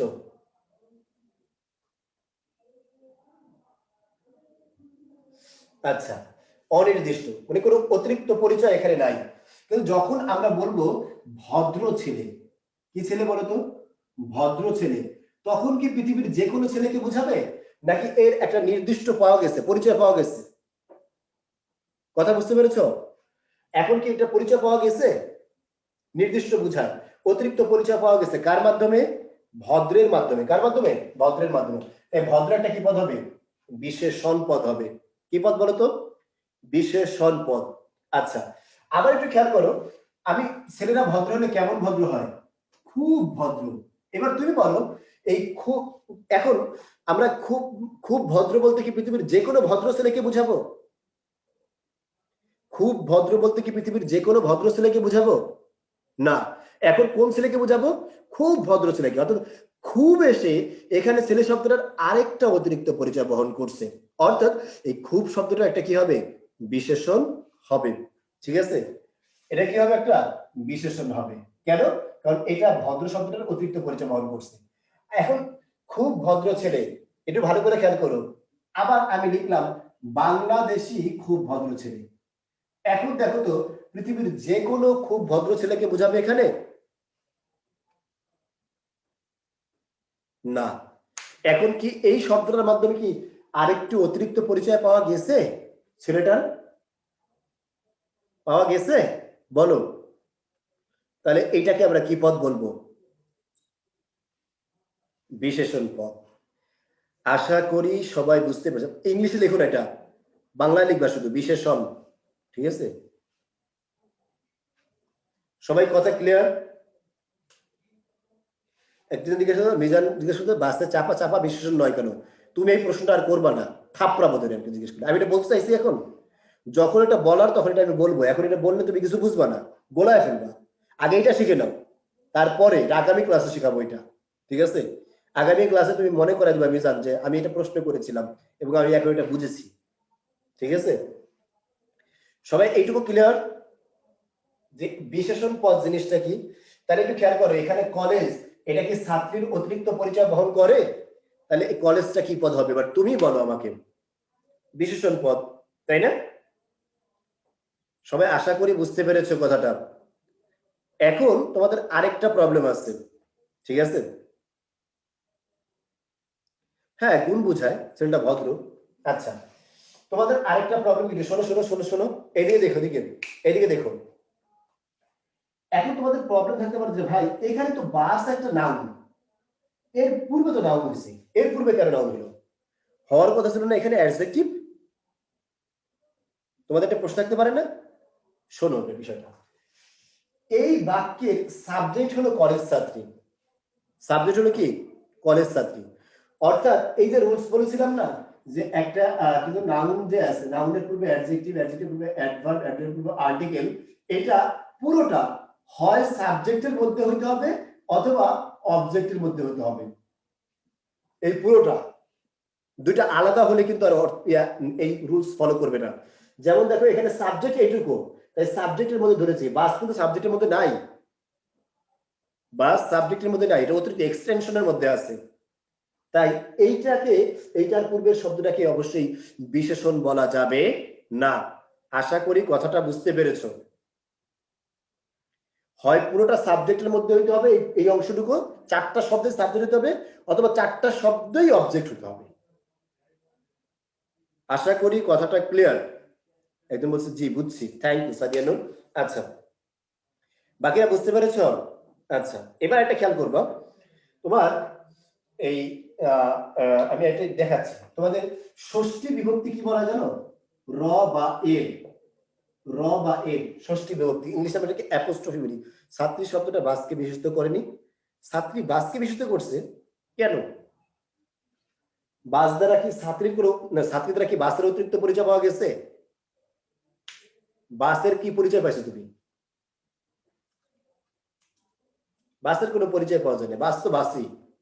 আচ্ছা, ষষ্ঠী বিভক্তি হলো র বা এর, এর দ্বারা সম্বন্ধ বোঝায়। কি বোঝায় বলো তো? সম্বন্ধ পদ। এই জিনিসটা এখনই মাথায় রাখতে ভালো করে, সম্বন্ধ পদ। সম্বন্ধ পদের আরেকটা কাজ হলো মালিকানা। কি বলতো? মালিকানা দেখানো। মালিকানা মানে বোঝো কে মালিক, এটা প্রকাশ করা। ঠিক আছে, নাইম আল হাসান লিখছে ইজাফত। জি নাইম হাসান, এখানে ইজাফত হবে, মুজাফ এবং মুজাফ ইলাই মিলে কি হয়? ইজাফত হয়। একটু খেয়াল করুন, এই ইজাফতের ক্ষেত্রে তুমি দেখবা দুটাই কি থাকে? ইসিম বা নাউন থাকে। দুটাই কি থাকে? নাউন থাকে, ইসিম বা নাউন থাকে। একটু ভালো করে খেয়াল করো। আমি বললাম রহিমের বই, কার বই বলো তো? রহিমের বই। এবার তুমি বলো এখানে বই এটা বিশেষ্য না বিশেষণ? বিশেষ্য। রহিমের এটা বিশেষ্য না বিশেষণ? বিশেষণ। মালিকানা বুঝাইছে না, অধিকার বোঝায়, মালিকানা বোঝায়। দুইটা পদই কি হয়? বিশেষ্য এবং বিশেষণ হয়। আরেকটা বিষয় মনে রাখবা, নাউন মানে বিশেষ্য আছে মানে যেখানে নাউন আছে, নাউন যেখানে নাউন আছে সেখানে কিন্তু প্রোনাউন আছে। মানে এমন কোন একটা শব্দ বা পদে বাক্যের অবস্থান দেখাতে পারবা না যেখানে এই অবস্থানটা, এই অবস্থানে নাউন ব্যবহৃত হয়েছে কিন্তু প্রোনাউন ব্যবহার করা যাবে না। এরকম একটা অবস্থানও বাক্যে দেখাতে পারবা না। অর্থাৎ যেখানে নাউন ব্যবহৃত হয়েছে সেখানেই প্রোনাউন ব্যবহৃত হতে পারে, সেখানেই সর্বনাম ব্যবহৃত হতে পারে। কথা ক্লিয়ার? আশা করি বুঝতে পেরেছো। তাহলে একটু শোনো ভালো করে, এখানে এটা বিশেষ্য, এটাও কি বিশেষ্য। রহিম একটা নাম, বই একটা নাম। কিন্তু কথা হচ্ছে আমি যদি বই শব্দটা এভাবে লিখি তাহলে এই বই বলতে আমি কোন বই বুঝাবো? নির্দিষ্ট না অনির্দিষ্ট বই? যে কোনো বইকে বুঝাবো না আমি? অবশ্যই যে কোনো বইকে বুঝাবো। কিন্তু কথা হচ্ছে যখনই আমি বলবো রহিমের বই, তখন কি পৃথিবীর যে কোনো বইকে বুঝাবো? না। এখন কিন্তু বই শব্দটা নির্দিষ্ট হয়ে গেছে কার মাধ্যমে? রহিমের মাধ্যমে। কার মাধ্যমে? রহিমের মাধ্যমে। তাহলে রহিমটা কি পদ হবে বলো? এবার তুমি বলো রহিমটা কি হবে? যে নির্দিষ্ট করে সে কি? অতিরিক্ত পরিচয় যে দেয় সে কি পদ? বিশেষণ পদ। ব্যবহারটা বিশেষণ, দুটা পদে কি বিশেষ্য। লাইক কলেজ, কলেজ কিন্তু জন্মগতভাবে বা উৎপত্তিগতভাবে একটা শব্দ কি? বিশেষ্য, নাউন। কি? নাউন। আচ্ছা, কিন্তু এখানে ব্যবহার কি হিসেবে হয়েছে? বিশেষণ হিসেবে হয়েছে। অনেকে বিশেষণ বানানে ভুল করতেছে, দন্তন্য দিচ্ছে, বিশেষণ বানানে মূর্ধন্য হবে। ঠিক আছে, লিখতে হলো নাদিয়াতুল মিয়াত। তোমার বাংলা নামটা বলে লিখো তো। মিয়াত কি লিখছো শব্দটা? মিয়াত না মিত? আচ্ছা, কথাটা বুঝতে পেরেছো এখানে বিষয়টা কি বলছি? হ্যাঁ, আচ্ছা আচ্ছা শোনো, এবার আমরা আরেকটা জিনিস স্পষ্ট করবো, সেটা হলো আমরা বলছিলাম গুণবাচক বিশেষ্য কাকে বলে, মনে আছে? গুণবাচক বিশেষ্য কাকে বলে? যার দ্বারা গুণের নাম বোঝায়। এই জিনিসটা মাথায় রেখো কিন্তু, এটা লাগবে, সবসময় লাগবে। আচ্ছা, যার দ্বারা গুণের নাম বোঝায়। একটু ভালো করে শোনো এবার, গুণের নাম বোঝায়। আমি বললাম সুন্দরী মেয়েরা সৌন্দর্যের ভাব দেখায়। কথা কি ঠিক না? সুন্দরী মেয়েরা সৌন্দর্যের ভাব দেখায়। কথা কি ঠিক? কোনো ভেজাল আছে? আচ্ছা, আর্তুগুল লিখছে 100% ঠিক, পিয়াস লিখছে 1000% ঠিক। মানে মেয়েদের সম্বন্ধে কতবার এই মেয়েদের ভাবের শিকার হয়েছে ছেলেরা, চিন্তা করো। আচ্ছা, হেদাতুন নূর বলছে যে জীবনে প্রথম সত্য কথা বললেন। আচ্ছা আচ্ছা আচ্ছা, গুড। তার মানে ওরা সব মেয়েদের ভাব খুঁজে বেড়ায়। আচ্ছা, তাহলে একটু খেয়াল করো, এখানে একই রকম দুইটা পদ আছে, কি বলো এটা বলো আগে। জি না ভাইয়া, সবাই এক না। আচ্ছা, মানে সবাই এক না, কিন্তু সব মেয়েরা এক। সবাই এক না, কিন্তু সব মেয়েরা এক, বুঝতে পারছো? আচ্ছা, কি বলছি খেয়াল করো, সুন্দরী এবং সৌন্দর্য এই দুটা প্রায় সেম পর্যায়ের শব্দ না? কিন্তু একটু খেয়াল করো, আমি তোমাকে জিজ্ঞেস করি, বলো তো মেয়েটার গুণ, মেয়েটা কেমন? মেয়েটার গুণ, মেয়েটা কেমন? মেয়েটার গুণ, মেয়েটা কেমন? সবাই এখনো ওই জি না না না না ওইটাই বলে যাচ্ছে। ঠিক আছে, সবাই এক না, সবাই এক না, বুঝছো? মেয়েরা সত্য স্বীকার করতে চায় না, বুঝছো? এটা না আরেকটা সমস্যা। আচ্ছা, মেয়েটার গুণ, মেয়েটা কি সুন্দরী, এটা হলো মেয়েটার গুণ। এখন তোমাকে যদি আমি জিজ্ঞেস করি, মেয়েটা গুণ লাভ করছে তার মধ্যে কি থাকার কারণে? সুন্দরী হয়েছে তার মধ্যে কি থাকার কারণে, বলো তো? সুন্দরী হয়েছে তার মধ্যে কি থাকার কারণে? আচ্ছা, গুড, অনেকে আনসার করছে সৌন্দর্য থাকার কারণে। অর্থাৎ যা থাকার কারণে গুণটা লাভ করে, যা থাকার কারণে গুণ লাভ করে সেটাকে বলা হয় গুণবাচক বিশেষ্য। মনে থাকবে কথাটা, গুণবাচক বিশেষ্য। কি বলছি? গুণবাচক বিশেষ্য। আচ্ছা, আরেকটু খেয়াল করো এখানে, এখন আমাদের বিশেষ্য না বিশেষণ, এটা নিয়ে আমরা প্রবলেমে পড়বো। দেখো, আমরা প্রবলেম করবো সুন্দর আর সৌন্দর্য নিয়ে, যে কোনটা বিশেষ্য কোনটা বিশেষণ। একটু দেখো, আমরা বুঝবো কিভাবে। সৌন্দর্য আর একটা হলো সুন্দর, এই দুটা শব্দ আছে না? এটাকে জাস্ট মানে টেস্ট করবা তুমি। টেস্টটা কিভাবে করবা, আমার মতো একটু খেয়াল করো, শোয়েব ভালো করে শুনো আর বাকি সবাই শুনবা। এই দুটোকে একটা নাউনের পূর্বে ব্যবহার করবা। আমি দিলাম একটা শব্দ, সুন্দর সুন্দরী বলছিলাম, যাই হোক আমি ছেলে দিলাম, মনে করো ছেলে। এই ছেলে শব্দটার পূর্বে যাকে ব্যবহার করা যাবে সে বিশেষণ, আর যাকে ব্যবহার করা যাবে না সে বিশেষ্য। তাহলে বলো তো, সৌন্দর্য ছেলে নাকি সুন্দর ছেলে?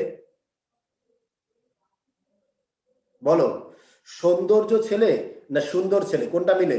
এক না দুই মিলে, বলো? যেটাকে পূর্বে বসানো যাবে সেটা কি পদ বলছিলাম? তাহলে সুন্দর ছেলে। তাহলে সুন্দরটা কি পদ হবে? বিশেষণ। আর সৌন্দর্যটা কি হবে? ওই গুণটার নাম। সৌন্দর্য কি গুণটার নাম। মেয়েটা সুন্দরী, সে সুন্দরী যে আছে তার গুণটা, এই গুণের নাম কি? সৌন্দর্য। আচ্ছা, আবার বললাম, দেখো আর একটু খেয়াল করো, আমি বললাম একটা শব্দ, দেখো এদিকে দেখো, আমি বললাম রোগা, আবার বললাম রোগ, আবার বললাম রোগী, আবার বললাম রুগ্ন। তোমরা বলো তো এখানে 1 2 3 কোন পদটা বিশেষ্য? 1 2 3 4 কোন পদটা বিশেষ্য, আই মিন নাউন? 1 2 3 4 লিখলে হবে, কোনো সমস্যা নেই।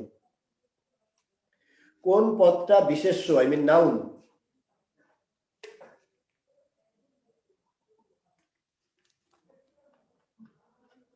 অনেকেই সঠিক আনসার করছেন, কিন্তু অনেকে ভুল আনসার করছে। কেউ 2 3 বলছে, কেউ 1 4 বলছে, বুঝছো? তোরা ভুলে গেছো বিষয়টা, সিস্টেমটা ভুলে গেছো।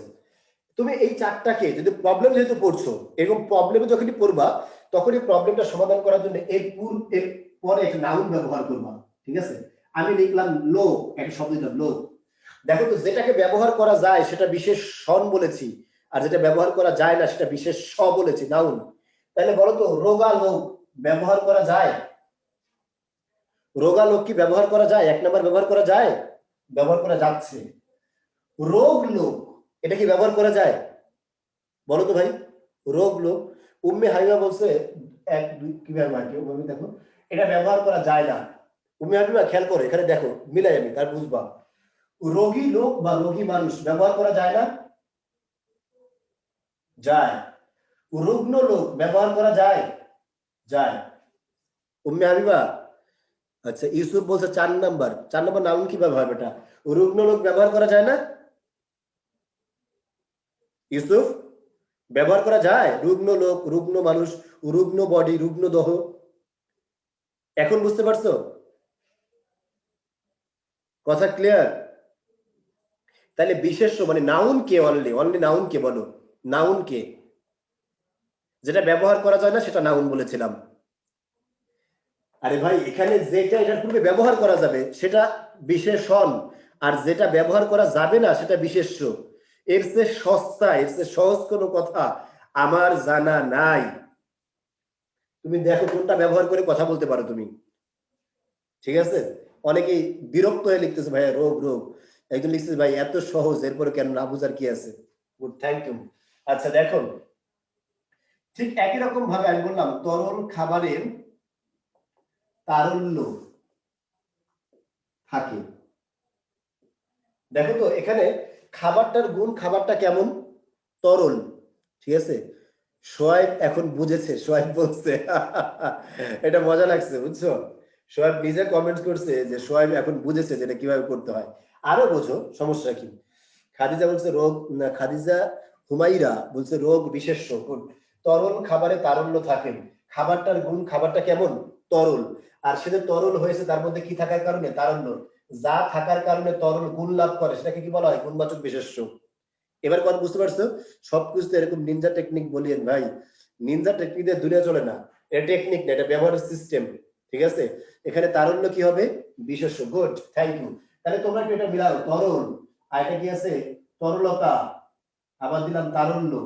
বলো তো এই তিনটার মধ্যে 1 2 3 বিশেষণ পদ কোনটা? বিশেষণ পদ কোনটা? আই মিন ইংলিশে বলি একটু বোঝার জন্য, অ্যাডজেক্টিভ। তোমরা ইংলিশটা ভুলে স্যার আমি খুব মন খারাপ করতেছি, আপনি আমার কি করছেন? কি লিখছো তুমি? বুঝি নাই কিছু। বিশেষণ কোনটা? 1 2 3। গুড। অনেকে লিখতেছে 1 2 3 বার লিখছে, 3 বার যদি 1 লিখে দিলে 101 11 হয়ে যায় এটা, বুঝছো? সবাই ক্লিয়ার? আচ্ছা গুড। কত হয়েছে? কোনটা হবে বলো তো তুমি? আবার সেই একই সিস্টেম। আমি একটা শব্দ লিখলাম দুধ, দুধের পূর্বে ব্যবহার করো। তরল দুধ ব্যবহার করা যায়? যায়, এটা বিশেষণ। কিন্তু তারল্য দুধ ব্যবহার করা যায়, তরলতা দুধ ব্যবহার করা যায়? যায় না। তাই এটা কি হবে না? বিশেষণ হবে না, বিশেষ্য। আশা করি সবাই বুঝতে পেরেছো। কোনো প্রবলেম কি আর আছে?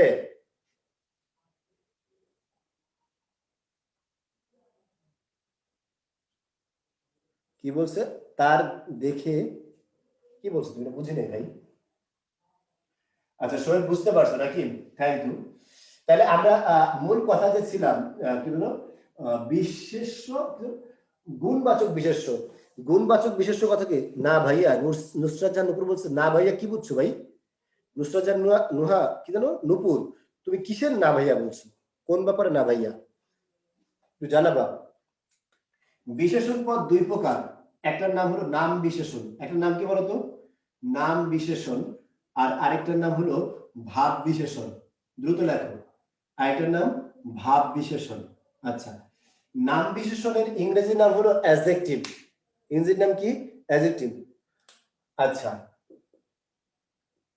আর ভাব বিশেষণের ইংরেজি নাম হলো অ্যাডভার্ব। এবার বুঝতে পারছো? অ্যাডভার্বের কাজ যেটা সেটাই কি? তোমার ভাব বিশেষণ। আশা করি বুঝবা এখন। নাম বিশেষণ মানে কি একটু শোনো। সব বুঝছি, আপনি জিজ্ঞেস করছিলেন বুঝেছে কিনা, জানতে। বুঝি নাই, কি বললাম? বুঝেছি কিনা জানাতে। ও আচ্ছা আচ্ছা, জানাতে। আচ্ছা আচ্ছা, আজকে জানলাম। কি জানলাম?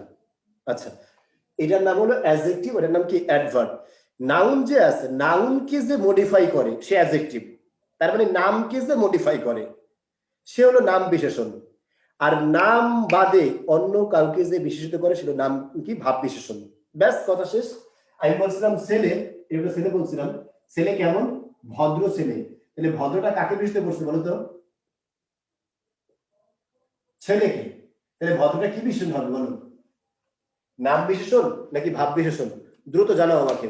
আবার বললাম ভদ্র ছেলে। কেমন ভদ্র ছেলে? খুব ভদ্র ছেলে। এবার তো খুবটা কাকে বিশেষিত করছে? ভদ্র কি? ভদ্র একটা বিশেষণ পদ না? তাহলে খুবটা কি বিশেষ কি হবে বলো? খুবটা কি বিশেষণ হবে? খুব কোন বিশেষণ হবে? খুব লিখে লিখবা। গুড, খুব হবে ভাব বিশেষণ, কারণ এটা নাউনকে মডিফাই করে নাই। আচ্ছা গুড। এই ভাব বিশেষণ 4 প্রকার, দ্রুত লেখো। একটা হলো ক্রিয়া বিশেষণ, আচ্ছা, আর এটা হলো বিশেষণের বিশেষণ। বিশেষণের বিশেষণ, দ্রুত লেখো। আচ্ছা 3 নাম্বার লেখো বাক্যের বিশেষণ, আর এটা হলো অব্যয়ের বিশেষণ। লেখছো সবাই? আচ্ছা, বাংলা সেকেন্ড আগে খুব কঠিন লাগতো, আপনার ক্লাস করে এখন ইজি লাগছে অনেক। ছোট কি কোডটা অনেক কম লাগে? কোডটা মানে কি? ছোট্টা ছোট্ট ছোট্ট কি লিখছো তুমি এটা? সিইটি। আচ্ছা, রাহিমা বেগম বলেছে এটা। রাহিমা বেগমকে রোকেয়া বেগমের পক্ষ থেকে শুভেচ্ছা রাহিমা বেগম। আচ্ছা দেখো, হ্যাঁ অ্যাডজেক্টিভের আগে অ্যাডভার্ব বসে, এটাও বলেছিলাম, সে অনুযায়ী ওটা অ্যাডভার্ব ধরতে পারো। থ্যাংক ইউ সোহেব, সোহেব খুব ভালো বুঝতে পারছে মনে হয় বিষয়টা। আচ্ছা বলছিলাম বিশেষণের বিশেষণ মানে যেটা বিশেষণকে বিশেষিত করে। দেখো তো এই খুবটা কাকে বিশেষিত করছে? বিশেষণকে, তাই এটা বিশেষণের বিশেষণ। আর যদি ক্রিয়াকে বিশেষিত করে তাহলে সেটা কি হবে? ক্রিয়া বিশেষণ। আমি বললাম চলে, কিভাবে চলে? দ্রুত চলে, ধীরে চলে, দ্রুত কথা বলে, ধীরে কথা বলে, আস্তে খায়, কি জানো জোরে জোরে সাউন্ড করে, এই জোরে আস্তে এগুলো সব কি তোমার ক্রিয়া বিশেষণ, মানে ক্রিয়াপদকে বিশেষিত করছেন। আশা করি বিষয়টা বুঝতে পেরেছো। ঋতু বলছে 2 নাম্বারটা বিশেষণের বিশেষণ, এটা বলছি। বাক্যের বিশেষণ হলো পুরো বাক্যকে বিশেষিত করবে, পুরো বাক্যকে। যেমন দেখো নিশ্চিন্তে তোমাদের বুঝিয়েছি, তোমাদের বুঝিয়েছি। এবার বলো তো এখানে এই নিশ্চিন্তে কথাটা কি তোমাদের না বুঝিয়েছি, নাকি পুরো কথাটাই নিশ্চিন্তে করছি আমি? পুরো কাজটাই বাক্যটাই নিশ্চিন্তে সম্পন্ন করেছি। তাই এই নিশ্চিন্ত কথাটা হলো পুরো বাক্যকে মডিফাই করে, এই জন্য এটাকে আমরা বলি কি বাক্যের বিশেষণ। আমি বললাম দুর্ভাগ্যক্রমে আমরা আজ পরাজিত, এই দুর্ভাগ্যক্রমে পুরো বাক্যটাকে কি করছে? বিশেষিত করছে। সৌভাগ্যক্রমে শেখ হাসিনা বাংলাদেশের প্রধানমন্ত্রী, এই সৌভাগ্যক্রমে কথাটা যে আছে এটা পুরো বাক্যটাকে মডিফাই করছে। সৌভাগ্যক্রমে শেখ হাসিনা বাংলাদেশের প্রধানমন্ত্রী, সবাই কি বুঝতে পেরেছো? এরপর আছে অব্যয়ের বিশেষণ। অব্যয়ের বিশেষণ কাকে বলে একটু শোনো। অব্যয় পদকে যে বিশেষিত করবে, যেমন দেখো আমি একটা অব্যয় লিখলাম সিসি, এটা একটা অব্যয় না? সিসি, খেয়াল করছো? এটা একটা অব্যয়, ঠিক আছে, কারণ মানুষের অনুভূতি প্রকাশ করছে। এখন কথা হচ্ছে এই দুর্ভাগ্য সিসিটা যে আছে, এই সিসিটা কি আমরা মডিফাই করতে পারি? কেউ পারে। যেমন আমি বললাম রহিমা সিসি, রহিমা, ঠিক আছে, এই যে বেশি সিসি করো না, বেশি সিসি করো না, এই বেশিটা যে আছে এটা কাকে মডিফাই করছে? সিসি, অব্যয়কে। আর অব্যয়কে মডিফাই করলে সেটাকে বলা হয় কি অব্যয়ের বিশেষণ। বিশেষণে বিশেষিত হাসিনা। আচ্ছা গুড, শেখ হাসিনা। সবাই ক্লিয়ার বিষয়টা নাকি? এটা নিয়ে আর কোনো প্রবলেম থাকার কথা না? এখানে কোনো প্রবলেম আছে? বুঝতে পারছো কিনা একটু জানাও সবাই। তারপরে এরপর লিখে সবাই অব্যয় পদ। কোন পদ বলো তো? অব্যয় পদ। আচ্ছা স্যার বিশেষণে একটা উদাহরণ দিতেন যদি। এই বেটা বিশেষণে উদাহরণ দেই নাই, কি বলো? আচ্ছা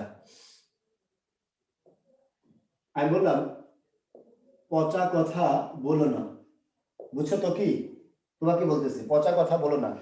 এখানে পচা কথা তো একটা নাউন, তাহলে পচাটা কি? পচা হলো একটা অ্যাডজেক্টিভ মানে বিশেষণ। এবার একটু খেয়াল করো, আমি বললাম বেশি পচা কথা বলো না, এই বেশিটা কাকে বিশেষিত করছে? অ্যাডজেক্টিভকে, আই মিন বিশেষণকে মডিফাই করছে। তাই এটাকে আমরা বলবো বিশেষণের বিশেষণ। আশা করি বুঝতে পেরেছো। আচ্ছা তো কিউসমানি বলছে ধন্যবাদ, তোমাকে স্বাগত। তো কিউসমানি লেখো অব্যয় পদ যার কোনো ব্যয় বা পরিবর্তন নেই, বচন বা কাল ভেদে কোনো পরিবর্তন নেই। বচন বা কাল ভেদে, অর্থাৎ আগে পরে যেই কালই থাক। 5 নাম্বার মানে কি বলছো বোরহান? কি 5 নাম্বার? তুমি নিজে 5 নাম্বার বলো সেটা বলতেছো? আচ্ছা খুব ভালো ছিল, এখানে খুব বিশেষণ, বিশেষণের বিশেষণ। আচ্ছা গুড, হ্যাঁ খুব ভালো ছিল বিশেষণের বিশেষণ, ওটা হলো ক্রিয়া বিশেষণের বিশেষণ বলা বলে ওটাকে। আচ্ছা শোনো, যে কোনো পরিবর্তন হবে না, বচন এবং কালভেদে কোনো পরিবর্তন যেই পদের হয় না সেটাকে অব্যয় পদ বলা। আমি বললাম আমি ও, সরি, আমি ও তুমি বাজারে যাই। আচ্ছা এবার একটু খেয়াল করো তো, এই যে বাজারে শব্দটা যে আছে, বাজারে, এই শব্দটা আমি বহু বচনগুলো করলে কি লিখতে পারি?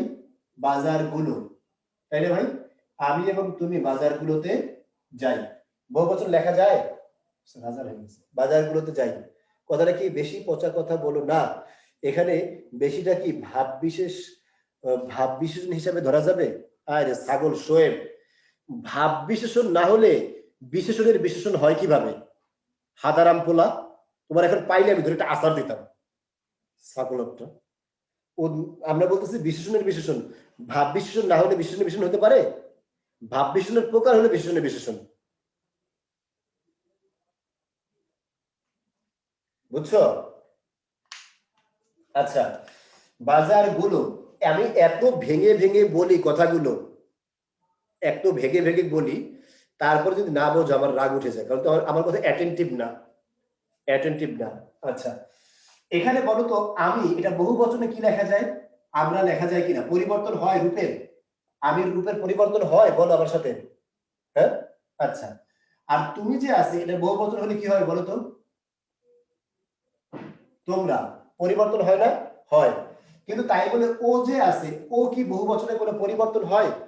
এক বছরের জায়গায় বহু বছর লিখলে পরিবর্তন হবে ওর? ওর কোনো পরিবর্তন হয় কিনা সবাই জানাও। আচ্ছা এখানে বলছি যাই, যাইয়ের জায়গায় যদি আমি লিখে যাব, আগামীতে যাব, যদি এখানে বর্তমান জায়গায় ভবিষ্যৎ লিখি, তাইলেও কি ওর জায়গায় কোনো পরিবর্তন হয় বলো? আচ্ছা ক্লিয়ার? আচ্ছা কখনোই পরিবর্তন হয় না, যেই পদগুলোর এরকম পরিবর্তন হয় না সেই পদগুলোকে আমরা কি পদ বলি বলতো? অব্যয় পদ।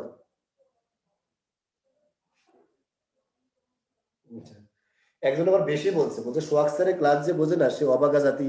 সে অবাগা কে জাতি জানতে চায়, সে অবাগা তুমি নিজেই, মুন্নি মুন্নি। আচ্ছা দেখো, তাহলে এই অব্যয় জিনিসটা, আমরা কিন্তু অব্যয় পদের সংজ্ঞা অনেকেই জানি, কিন্তু এটাকে বাস্তবে কোনোদিন প্রয়োগ করে দেখিনি, খেয়াল করছো? এখন আশা করি বিষয়টা বুঝতে পারছো যে অব্যয় জিনিসটা কি। অব্যয় হলো এমন পদ যেটার কাল এবং বচন ভেদে কোনো পরিবর্তন হয় না। এটার সংজ্ঞা অনেক টিচারাই দেয় কিন্তু বুঝায় দেয় না সংজ্ঞাটা, ভালো করে বুঝবা এই জন্য। আচ্ছা এখন এই অব্যয় আবার কয় প্রকার জানো? অব্যয় কয় প্রকার? 4 প্রকার। কয় প্রকার? 4 প্রকার। একটা হলো সমুচ্চয়ী অব্যয়, প্র্যাকটিক্যালি বুঝবা। 2 নম্বর হলো অনন্যই অব্যয়,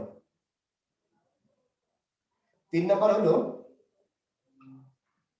অনুসর্গ অব্যয়, আর 4 নম্বর হলো অনুকার অব্যয়। লিখছো সবাই? আচ্ছা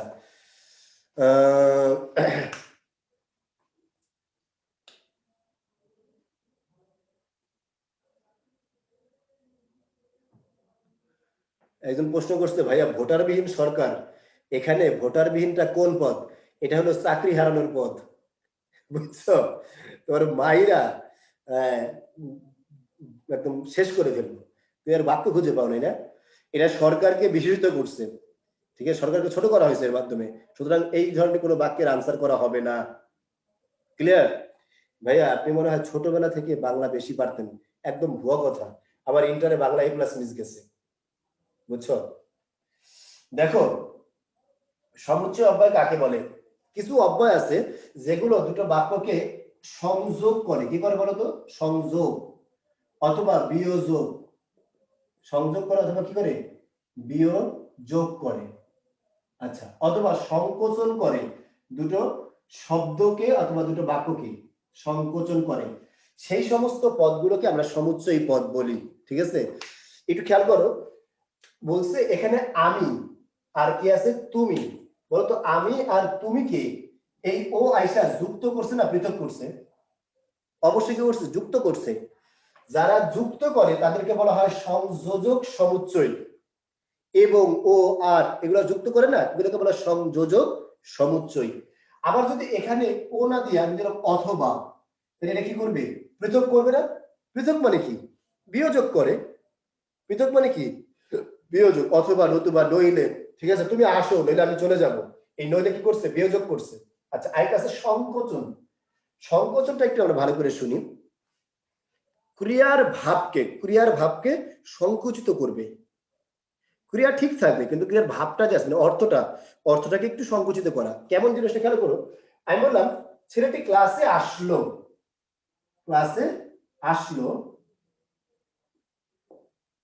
আচ্ছা একটু শুনবো ভালো করে, কিন্তু পড়া বুঝলো না। এটা পরে বলি, আগে এটা বলি। আমি বললাম ছেলেটি ভালো, বুঝছো, কিন্তু পড়ে না। আচ্ছা তুমি এটা বলো তো, একটা ছেলে যদি না পড়ে তাহলে সে কি খারাপ হয়ে যায়? কোন ছেলে না পড়লে সে খারাপ হয়ে যায়? পৃথিবীতে সবচেয়ে খারাপ মানুষ কারা? শিক্ষিত মানুষরা, যারা পড়াশোনা করে বেশি।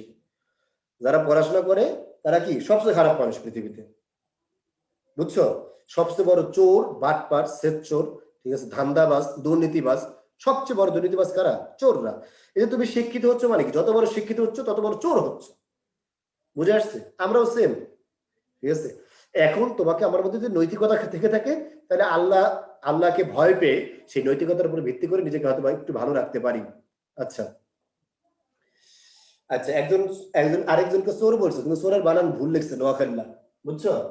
দেখো, ছেলেটি ভালো কিন্তু পড়ে না। যদি ছেলেটি না পড়ে তাহলে সে ভালো, তার ভালোটা কি মানে সে খারাপ তো হয়ে যায় না, কিন্তু সে তো পড়াশোনা না করে, সে তো পুরোপুরি ভালোও থাকে না, ঠিক আছে? কথা বুঝতে পারছো? তাহলে তার ভালোটা কি হয়ে গেল? সংকুচিত হয়ে গেল। আমি বললাম ছেলেটি ক্লাসে আসলো কিন্তু পড়া বুঝলো না। একটু শোনো, সে যদি পড়া না বোঝে তাহলে ক্লাসে আসাটা কি না আসা রয়ে গেল, না আসাটা হবে? আচ্ছা, পড়াটা কি? অবশ্যই আসাটা হবে, কিন্তু আসার যে উদ্দেশ্য, অর্থ, সেই অর্থটা কিন্তু আর পরিপূর্ণ রইল না যদি পড়া না বোঝে। এটা তাহলে ছেলেটি আসলো কিন্তু পড়া বুঝলো না, এরকম যদি হয় তাহলে এই কিন্তু এসে এই দুই পারের কথার সাথে কি করছে? সংকোচন করছে। ভাবের কি করছে? সংকোচন করছে। আশা করি সবাই বুঝতে পেরেছো বিষয়টা। কিন্তু, অথচ, ঠিক আছে, ছেলে ক্লাসে আসলো অথচ বুঝলো না, ঠিক আছে, বরঞ্চ। আচ্ছা, বাকি আছে কি? অনন্যই অব্যয়। স্যার আপনি সবসময় নোয়াখালীকে পচান কেন? উম্মে হেনা বলেছে। কি বললো তুমি? এটা নোয়াখালীকে পচাই, এটা কোনো কথা? নোয়াখালী হলো আরএফএল এর বদনা, এটা পচে কখনো? আরএফএল কখনো পচে বলো উম্মে হানি? আচ্ছা দেখো, অনন্যই অব্যয় হলো এমন অব্যয়, একটু খেয়াল করবা, যেই অব্যয় বাক্যে অন্য পদের সাথে কোনো সম্পর্ক রাখে না। ঠিক আছে? আচ্ছা আচ্ছা, বাবা কি শুরু হয়ে গেছে নোয়াখালী সম্বন্ধে নাকি? রয়্যাল ডিস্ট্রিক্ট, হ্যান ত্যান। আচ্ছা, সংকোচন মানে কমানো। আচ্ছা, অনন্যই অব্যয় হলো এমন অব্যয় যে অব্যয় দুটো মূল বাক্যের সাথে কোনো সম্পর্ক রাখে না। এটাকে আমরা ইংলিশে তোমার যে কি বলে এটাকে, এক্সক্লেমেটরি সাইন যেগুলোকে বলি না, ওইগুলাকে। আমি বললাম হাই তোমার কি দুঃখ। এই যে হাই যে আছে না, এটা বাদ দিলেও কিন্তু বাক্যের অর্থ ঠিক থাকে। হাই তোমার কি দুঃখ, দেখো এটার অর্থ ঠিক থাকে না। এই হাইটাকে বলা হবে। আমি বললাম উহ ব্যথা পাচ্ছি তো, এই যে উহ, এটা বাদ দিলেও কিন্তু বাক্যের অর্থ ঠিক থাকবে, ঠিক আছে? এগুলাকে বলা হয় কি? অনন্যই অব্যয়। বাকি আছে অনুসর্গ অব্যয়। অনুসর্গ অব্যয়ের অপর নাম হলো পদান্বয়ী অব্যয়। তোমরা সহজে লিখবা, তৃতীয়া ও পঞ্চমী বিভক্তিকে পদান্বয়ী অব্যয় বলে। তৃতীয়া বিভক্তি হলো দ্বারা, দিয়া, কর্তৃক। লিখছো? দ্বারা, দিয়া, কর্তৃক। পঞ্চমী বিভক্তি হলো হতে, থেকে, আর এটা কি আছে? চে। পঞ্চমী বিভক্তি হতে, থেকে, চে। আচ্ছা, এটাকে বলা হয় কি? পঞ্চমী বিভক্তি। কথা ক্লিয়ার? আচ্ছা, বাকি আছে কি? অনুকার অব্যয়। অনুকার শব্দের অর্থ সময় একটু দেখো। অনুকার অর্থ হলো অব্যক্ত আওয়াজ বা অনুভূতি। অনুকার মানে হলো অব্যক্ত আওয়াজ বা অনুভূতি। স্যার বিভক্তির ক্লাসটা হবে না?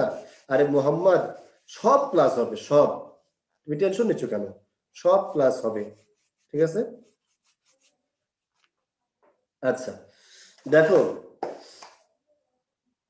সব ক্লাস হবে, তোমাদের কারকের ক্লাস যেদিন ওদের বিভক্তি ক্লাসটা হবে। হ্যাঁ, আমরা ওই দিন আলোচনা করবো বিভক্তি নিয়ে। আচ্ছা শোনো, কি যেন বলছিলাম আমরা। আচ্ছা বলছে অনুকার কাকে বলে? অব্যক্ত আওয়াজ। আমরা মানে কিছু আওয়াজ আছে যেটা আমরা শুনি, বুঝি, কিন্তু হুবহু প্রকাশ করতে পারি না বা লিখতে পারি না।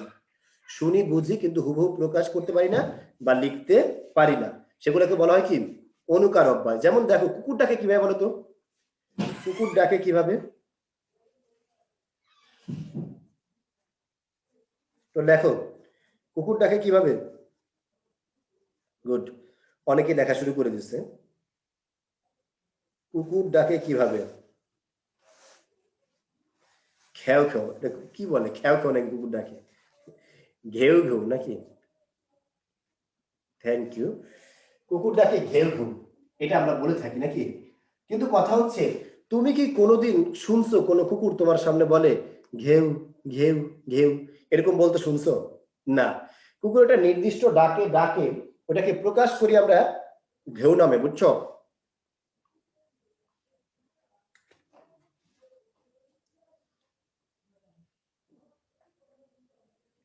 সবাই ক্লিয়ার? আচ্ছা, প্রকাশ করি কি নামে বলছিলাম? ঘেউ নামে। আচ্ছা, এরকম অনেক আওয়াজ আছে যেগুলো আমরা শুনি, বুঝি, কিন্তু প্রকাশ করতে পারি না। অনেকে কুকুরের মতো ডাকতে পারে, বুঝছো? কুকুর যেভাবে ডাকে না ওইভাবে ডাকতে পারে, কিন্তু ওরা লিখতে পারবে না। ওরা লিখতে পারবে না। এরকম কুকুরটাকে, বিড়ালটা কিভাবে? Mu mu. ছোট সময় একটা কবিতা পড়ছো না? শীতে কন কন, বায়ু শন শন, থালা ঝনঝন, মাসি ভন ভন, এই ভন ভন, ক্যান ক্যান, প্যান প্যান, এগুলো সব কি? অনুকার অব্যয়। সব কি? অনুকার অব্যয়। আমরা বলি না ব্যথায় আমার মাথাটা ঝিমঝিম করছে, কোনোদিন কারো মাথার ঝিমঝিম শুনছো? শোনো না। আবার বলি না লোকটা ঠাস করে পড়ে গেছে। এবার তুমি বলো তো, লোকটা ঠাস করে পড়ে নাকি পড়ে ঠাস করে? একটু জানাও, লোকটা ঠাস করে পড়ে নাকি পড়ে ঠাস করে?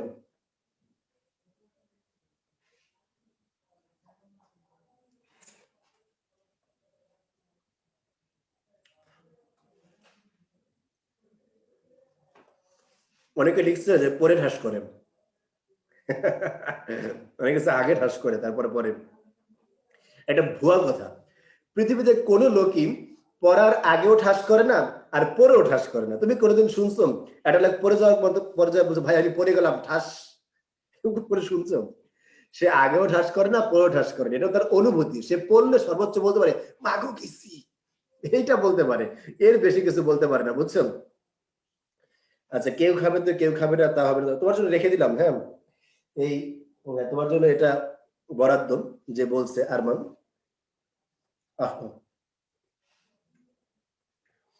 এগুলাকে বলে কি? অনুকার।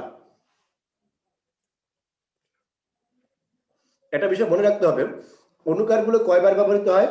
দুইবার। কয়বার? দুইবার। কয়বার ব্যবহৃত হয়? দুইবার। ঘেউ ঘেউ, খেউ খেউ, এগুলো আমরা কি বলি? আমরা বলি না লোকটা আমার দরজায় এসে ঠক করছে, বরঞ্চ বলি কি ঠক ঠক করছে। কয়বার বলি? দুইবার। কথা ক্লিয়ার? আচ্ছা, এই দুইবার বোঝালে সেটাকে আমরা কি বলি? দ্বিরুক্তি। দুইবার বুঝলে কি বুঝি? দ্বিরুক্তি। আমরা দ্বিরুক্তি নিয়ে আলোচনা করব। আচ্ছা, দ্বিরুক্তি মানে হলো দুইবার উক্ত বা বলা হয়েছে এমন। লেখো কথাটা, দুইবার উক্ত বা বলা হয়েছে এমন, তাকে আমরা দ্বিরুক্তি বলি।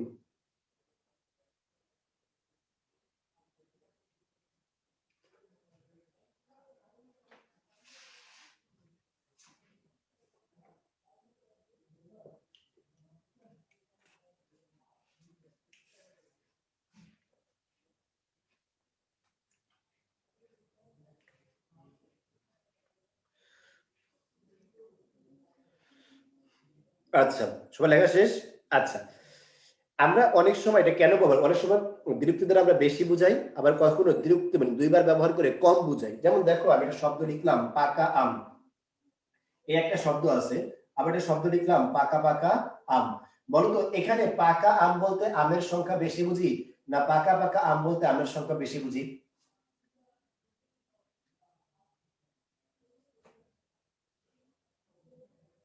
তুমি কি লিখছো বলুন? শাহানুর লিখছে কি? এত কিভাবে বুঝুন না কি লিখছে? বুঝি নাই। পাকা পাকা আম দ্বারা আমের সংখ্যা আমরা কি বুঝি?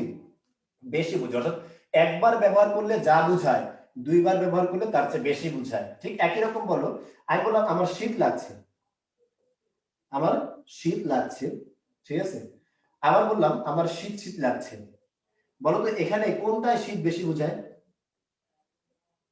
আমার শীত শীত লাগছে, একে না দুইয়ে শীত বেশি বুঝায় কোনটায়? একে না দুইয়ে?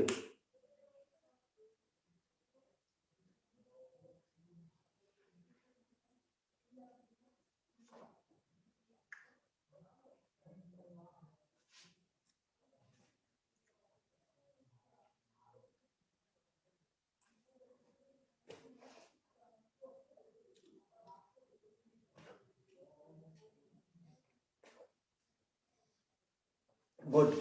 শীত বেশি বোঝায় একে, মানে একবার ব্যবহার করলে শীত বেশি বোঝায়, আর দুইবার ব্যবহার করলে শীত কম বোঝায় এখানে। তাহলে দুটাই হতে পারে। তাহলে এই যে দ্বিরুক্তি এক দুইবার এরকম ব্যবহৃত হওয়াকে আমরা এটাকে কি বলি? দ্বিরুক্তি বলি। বাংলা ভাষায় দ্বিরুক্তি প্রথমত তিন প্রকার। একটা হলো শব্দের দ্বিরুক্তি, লেখো, আরেকটা হলো পদের দ্বিরুক্তি, আর আরেকটা হলো অলুকার দ্বিরুক্তি।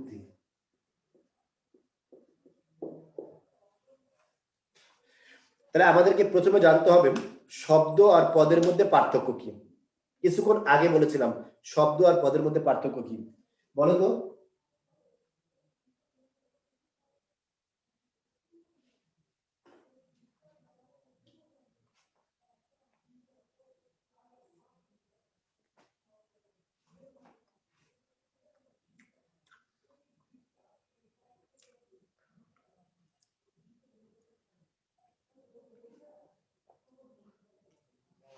গুড। বাক্যে ব্যবহার হলে পদ, আর বাক্যে ব্যবহার না হলে শব্দ। তাহলে বলো তো পাকা পাকা আম, এটা শব্দের দ্বিরুক্তি না পদের দ্বিরুক্তি?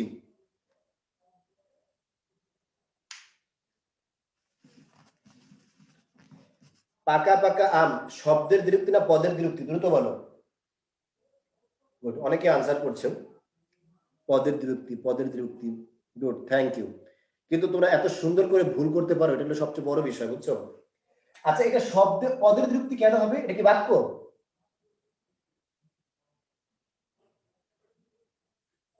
এটা কি বাক্য হয়েছে বলো তুমি? বাক্য হওয়ার জন্য একটা ভার্ব লাগবে না, ক্রিয়াপদ লাগবে না? এখানে ক্রিয়াপদ কে? আন্দাজে মেরে দিছো। এতক্ষণ বোঝানোর পর যদি এই অবস্থা হয়, পুরোটা ক্লাস এই বাক্য নিয়ে আলোচনা হলো, তারপর ভুল করে দিচ্ছ, দেখছো? সবগুলোর মাইরা। আচ্ছা, কিন্তু আমি যদি এরকম লিখি আমি পাকা পাকা আম খাই, এখন এটা কিসের বিরক্তি বলো? পাকা পাকা।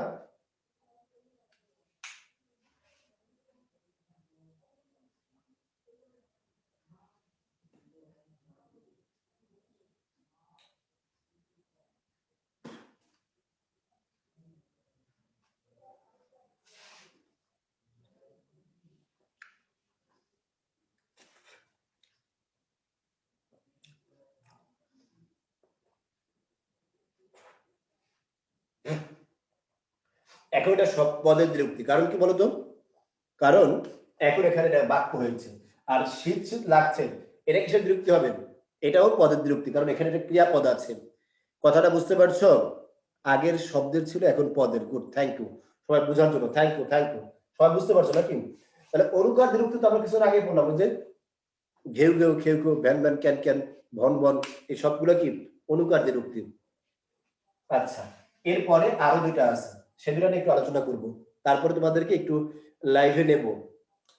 দেখো, আরেকটা হলো যুগ্ম রীতির বিরক্তি, যুগ্ম রীতির বিরক্তি, এবং আরেকটা আছে হলো পদার্থক বিরক্তি। যুগ্ম রীতির বিরক্তি বলা হয় এমন বিরক্তি যেখানে আংশিক পরিবর্তন হয়, আংশিক পরিবর্তন হয়। যেমন দেখো, মানে দুটার মধ্যে কোনো একটা পরিবর্তন হবে আংশিক। আমরা দেখি শর্ট শর্ট, কিন্তু দীর্ঘ করার সময় এটাকে কি করে ফেলি? শর্ট, আরেকটাকে কি বানায় ফেলি? ফট। আংশিক পরিবর্তন হয়েছে না? শর্ট ফট, খেয়াল করছো? আবার ফিট ফিট, কিন্তু আমরা বিরক্ত করার সময় কি বলি? ফিট ফাট। বুঝতে পারছো বিষয়টা? আংশিক পরিবর্তন হয়েছে এরকম। আংশিক পরিবর্তনের সেটাকে আমরা যুগ্ম রীতির দ্বিরুক্তি বলি। এই কথা ক্লিয়ার? কোনো প্রবলেম আছে আর? আচ্ছা, পদার্থক দ্বিরুক্তি হলো যেখানে সপ্তমী বিভক্তিযুক্ত শব্দ দুইবার ব্যবহৃত হয়। সপ্তমী বিভক্তিযুক্ত শব্দ দুইবার ব্যবহৃত, হাতাহাতি, মারামারি, কিলাকিলি সবগুলো সেম। ঠিক আছে, সবাই লিখছো? সপ্তমী বিভক্তিযুক্ত শব্দ দুইবার ব্যবহৃত হয়। আচ্ছা খাদিজা হুমায়রা কি বলছো? তো বুঝিনি, কি বোঝো রে ভাই? বলছিলাম আমরা কি এটাকে শর্ট বলি না শর্ট ফট বলি? অবশ্যই একটা অংশ পরিবর্তন করে ফেলি, আমরা বলি দল দল, কিন্তু একসাথে যুক্ত করলে আমরা কি বলি? দল দল বলি না, দলাদলি বলি। দলাদলি আংশিক পরিবর্তন করছি আগে অথবা পরে, যদি এরকম হয় তাহলে সেটাকে আমরা কি বলি? তোমার যুগ্ম রীতির দ্বিরুক্তি। কথা ক্লিয়ার খাদিজা? আচ্ছা, এরপর আরেকটা আসলে পঞ্চমী বিভক্তিযুক্ত শব্দ যদি দুইবার ব্যবহৃত হয়। পঞ্চমী বিভক্তি, সরি পঞ্চম বলতেছি, সপ্তমী বিভক্তিযুক্ত শব্দ যদি দুইবার ব্যবহৃত হয়, যেমন দেখো আমি সব বললাম মিষ্টিগুলো হাতে হাতে বিলিয়ে দাও, এখানে মূল শব্দটা কি? হাত, এর সাথে কি যুক্ত আছে? এ, সপ্তমী বিভক্তি। আবার এখানে মূল শব্দ হাত, এর সাথে এ, অর্থাৎ এ সপ্তমী বিভক্তিযুক্ত শব্দ কয়বার আসছে? দুইবার। দেখে দেখে যেও, চোখে চোখে রেখো, ঠিক আছে? পরে পরে হয়রান, তোমাদেরকে বুঝিয়ে বুঝিয়ে আমি শেষ। এই যে এ শব্দের শেষে এই সপ্তমী বিভক্তি যে আছে, এই যুক্ত শব্দ যদি দুইবার ব্যবহৃত তাহলে সেটাকে আমরা কি বলি? পদার্থক দ্বিরুক্তি বলে থাকি। সবাই আশা করি বুঝতে পেরেছো দ্বিরুক্তিটা। আচ্ছা, এরপরে আরেকটা বিষয় আছে সর্বনাম পদ। সবাই একটু লেখো, নামের পরিবর্তে বসে যে নাম তাকে বলে সর্বনাম। একজন বলছে লিখতে লিখতে ক্লান্ত, এত কেন লেখাচ্ছেন? না লিখলে চুপ করে থাকো, কি করবা বলো? আচ্ছা, সর্বনাম পদ, নামের পরিবর্তে বসে যে নাম, ঠিক আছে? আমি বললাম সোহাগ স্কুল ছাত্র। সোহাগ কি স্কুল ছাত্র, সে স্কুলে যায়। একটু ভালো করে শুনবা, এই যে বাক্যটা যে আছে এখানে কিন্তু একটা পূর্বে একটা নাম ছিল, নাম সোহাগ, এটা একটা নাম। নামের পরিবর্তে আমি কি ব্যবহার করছি? সে। নামের পরিবর্তে যেটা ব্যবহার করে সেটাকে কি বলা হয়? সর্বনাম, প্রোনাউন। বুঝে আসছে? আবার একটু খেয়াল করো, আমি বললাম মেয়েটি কি খায়, মেয়েটি ভাত খায়। আবার প্রশ্ন করলাম সে কি খায়, বলতো এখানে সর্বনাম কে? 1 নাম্বার দিয়ে লিখবা, এখানে সর্বনাম কে? 1 নাম্বার দুই ইয়েও লিখতে পারো, এও দিতে পারো, এ দিয়ে লিখবা সর্বনাম কে? মেয়েটি ভাত খায়, এখানে প্রশ্ন এটা বলতে বলছি মেয়েটি সর্বনাম কে? অনেকে আনসার করছো, এক সি সি সি সে। সবাই আনসার করো দ্রুত।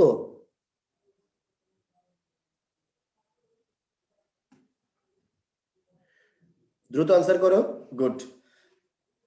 সবাই কিন্তু আনসার করছো না, মেবি তোমরা টায়ার্ড হয়ে গেছো নাকি, বুঝতেছি না। আচ্ছা, আমরা তো 2-3টা ক্লাস নেই পার্টে, তাও তো টায়ার্ড হয়ে গেলাম। আচ্ছা, এখানে মেয়েটি এটা একটা নাম, এর পরিবর্তে সে আসছে, তাই এটা কি কি এটা সর্বনাম।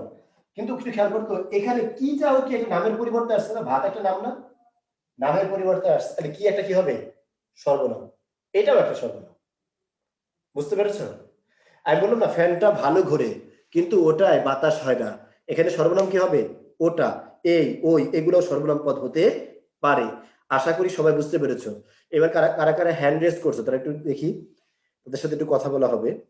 হ্যান্ড রেজে আসো কারো? কোনো প্রশ্ন আছে? অনেক হ্যান্ড রেজ করে রাখছো। আচ্ছা, বলো যে যে আছে, অনেককে দেয়া হয়েছে দেখো।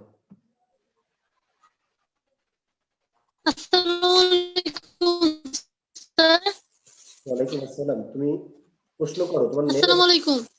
ওয়ালাইকুম আসসালাম, কে জুমা? স্যার আমি ইয়াটা বুঝছি না, রুগ্ন রোগী আর ইয়াটা এখানে নেট ছিল না, এখানে নেট ছিল না যার কারণে এটা বুঝছি না আর কি। রুগ্ন রোগী বুঝছো না কেন? তোমার বাড়ি কি মোহন সিং? না স্যার, এই যে নেট ছিল না স্যার, এই জায়গাটা দেখি নাই। আচ্ছা আচ্ছা, শোনো বলছিলাম একটা নাউনকে আইডেন্টিফাই বা বিশেষণকে আইডেন্টিফাই করবা কিভাবে এটা বলেছি। বিশেষটিকে আইডেন্টিফাই করার জি স্যার। বলছিলাম আমি লিখলাম স্বাস্থ্য একটা শব্দ, এটা লিখলাম স্বাস্থ্যবান, দুটো শব্দ লিখলাম, খেয়াল করছো? এবার বলো তো, জি স্বাস্থ্য আর স্বাস্থ্যবান এই দুটো শব্দের মধ্যে যাকে একটা নাউনের পূর্বে ব্যবহার করা যাবে সে বিশেষণ, আর যাকে ব্যবহার করা যাবে না সে বিশেষ্য। আমি বললাম মেয়ে, দেখো তো স্বাস্থ্য মেয়ে ব্যবহার করা যায়? জি না তাহলে ব্যবহার করা না গেলে সেটা কি হবে? নাউন, বুঝছো? নাউন যাকে ব্যবহার করা যায় সে জি adjective। এটাই বলছি, ওখানে ওই কথাগুলো লিখে জি আসবে একটা নাউনের পূর্বে কাকে ব্যবহার করা যায়, আশা করি বুঝতে পারবা। ঠিক আছে, এরপরে জি সালাম আসসালামু আলাইকুম। ভাইয়া। ইউসুফ শরীফ বলো। ভাইয়া প্রকৃতিপত্র কি মানে ইউনিভার্সিটির জন্য বেশি গুরুত্বপূর্ণ? প্রকৃতিপত্র আপনার অনেকগুলা ক্লাস আমি দেখছি, তারপর আমি পারি না, মানে প্রকৃতিপত্র আমার বিশাল সমস্যা। প্রকৃতপক্ষে বিশাল সমস্যা, অবশ্যই ইম্পর্টেন্ট, পরীক্ষায় অনেক প্রশ্ন হয় ওখান থেকে। তুমি দশম, তোমাদের এক্ষেত্রে আমার অ্যাডভাইস থাকবে, দশম শ্রেণীর যে বইটা আছে না, ওই জি। বইটাতে যে কটা প্রকৃতি প্রত্যয় আছে এটা একটু ভালোভাবে দেখা আর কি। দেখছি হয় না, মানে পারি নাকি। না পারলে সেটা তারা আলাদা বিষয়, কিন্তু ওই কটা পড়লে হয়ে যাবে আশা করি। শরীফ, আর কি আছে বলো? আরমান আছে maybe। আসসালামু আলাইকুম ওয়ালাইকুম আসসালাম, বলো। স্যার। আমি ওই যে অনন্যই যে ইয়াটা আছে না, এটা বুঝিনি স্যার অব্যয়টা। অনন্যই অব্যয় হলো ইংলিশে এক্সক্লেমেটরি সাইন, বুঝছো ইংলিশে? জি স্যার, এক্সক্লেমেটরি। এইগুলার বাংলা যে অর্থ আছে না সেটাই তোমার অনন্যই অব্যয়। Thank you sir. আছে না, উহ, জি স্যার। এগুলো বাক্যের থেকে আলাদা হয়ে ব্যবহৃত হয় না, বাক্যের থেকে যেগুলো আলাদা হয়ে ব্যবহৃত হয় সেগুলো কি অন্যই অব্যয়। ব্যাস, তুমি এবার মিউট হও। আচ্ছা, আর কি আছে?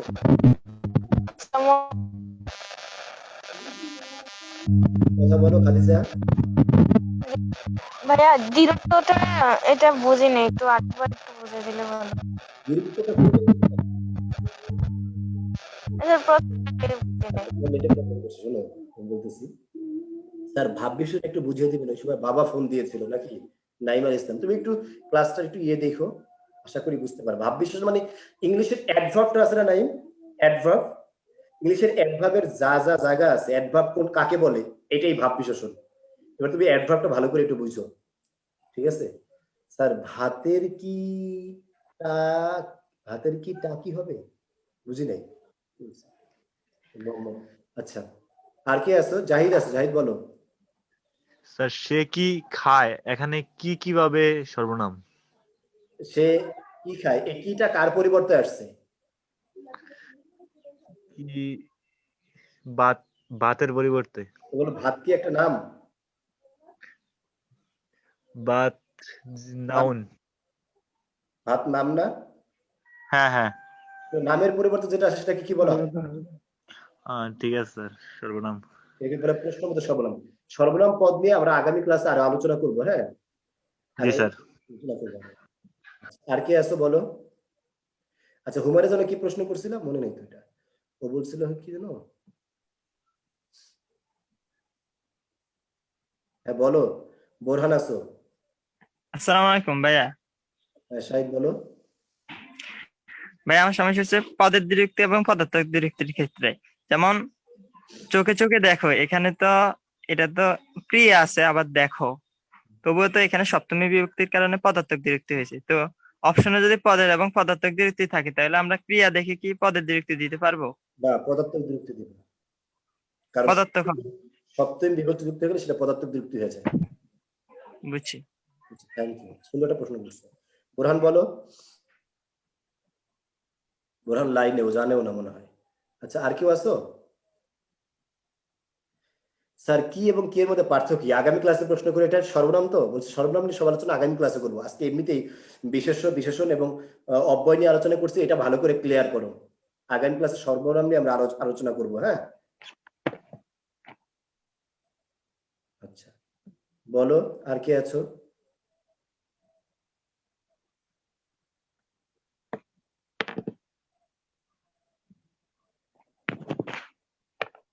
লাইনে আছো তো? আরমান মেবি লাইনে আছো। আরমান লাইনে কেন? কে কে আছো বলো, তুমি তো অনেকে অনেকে দিচ্ছি, দেখো না কেন?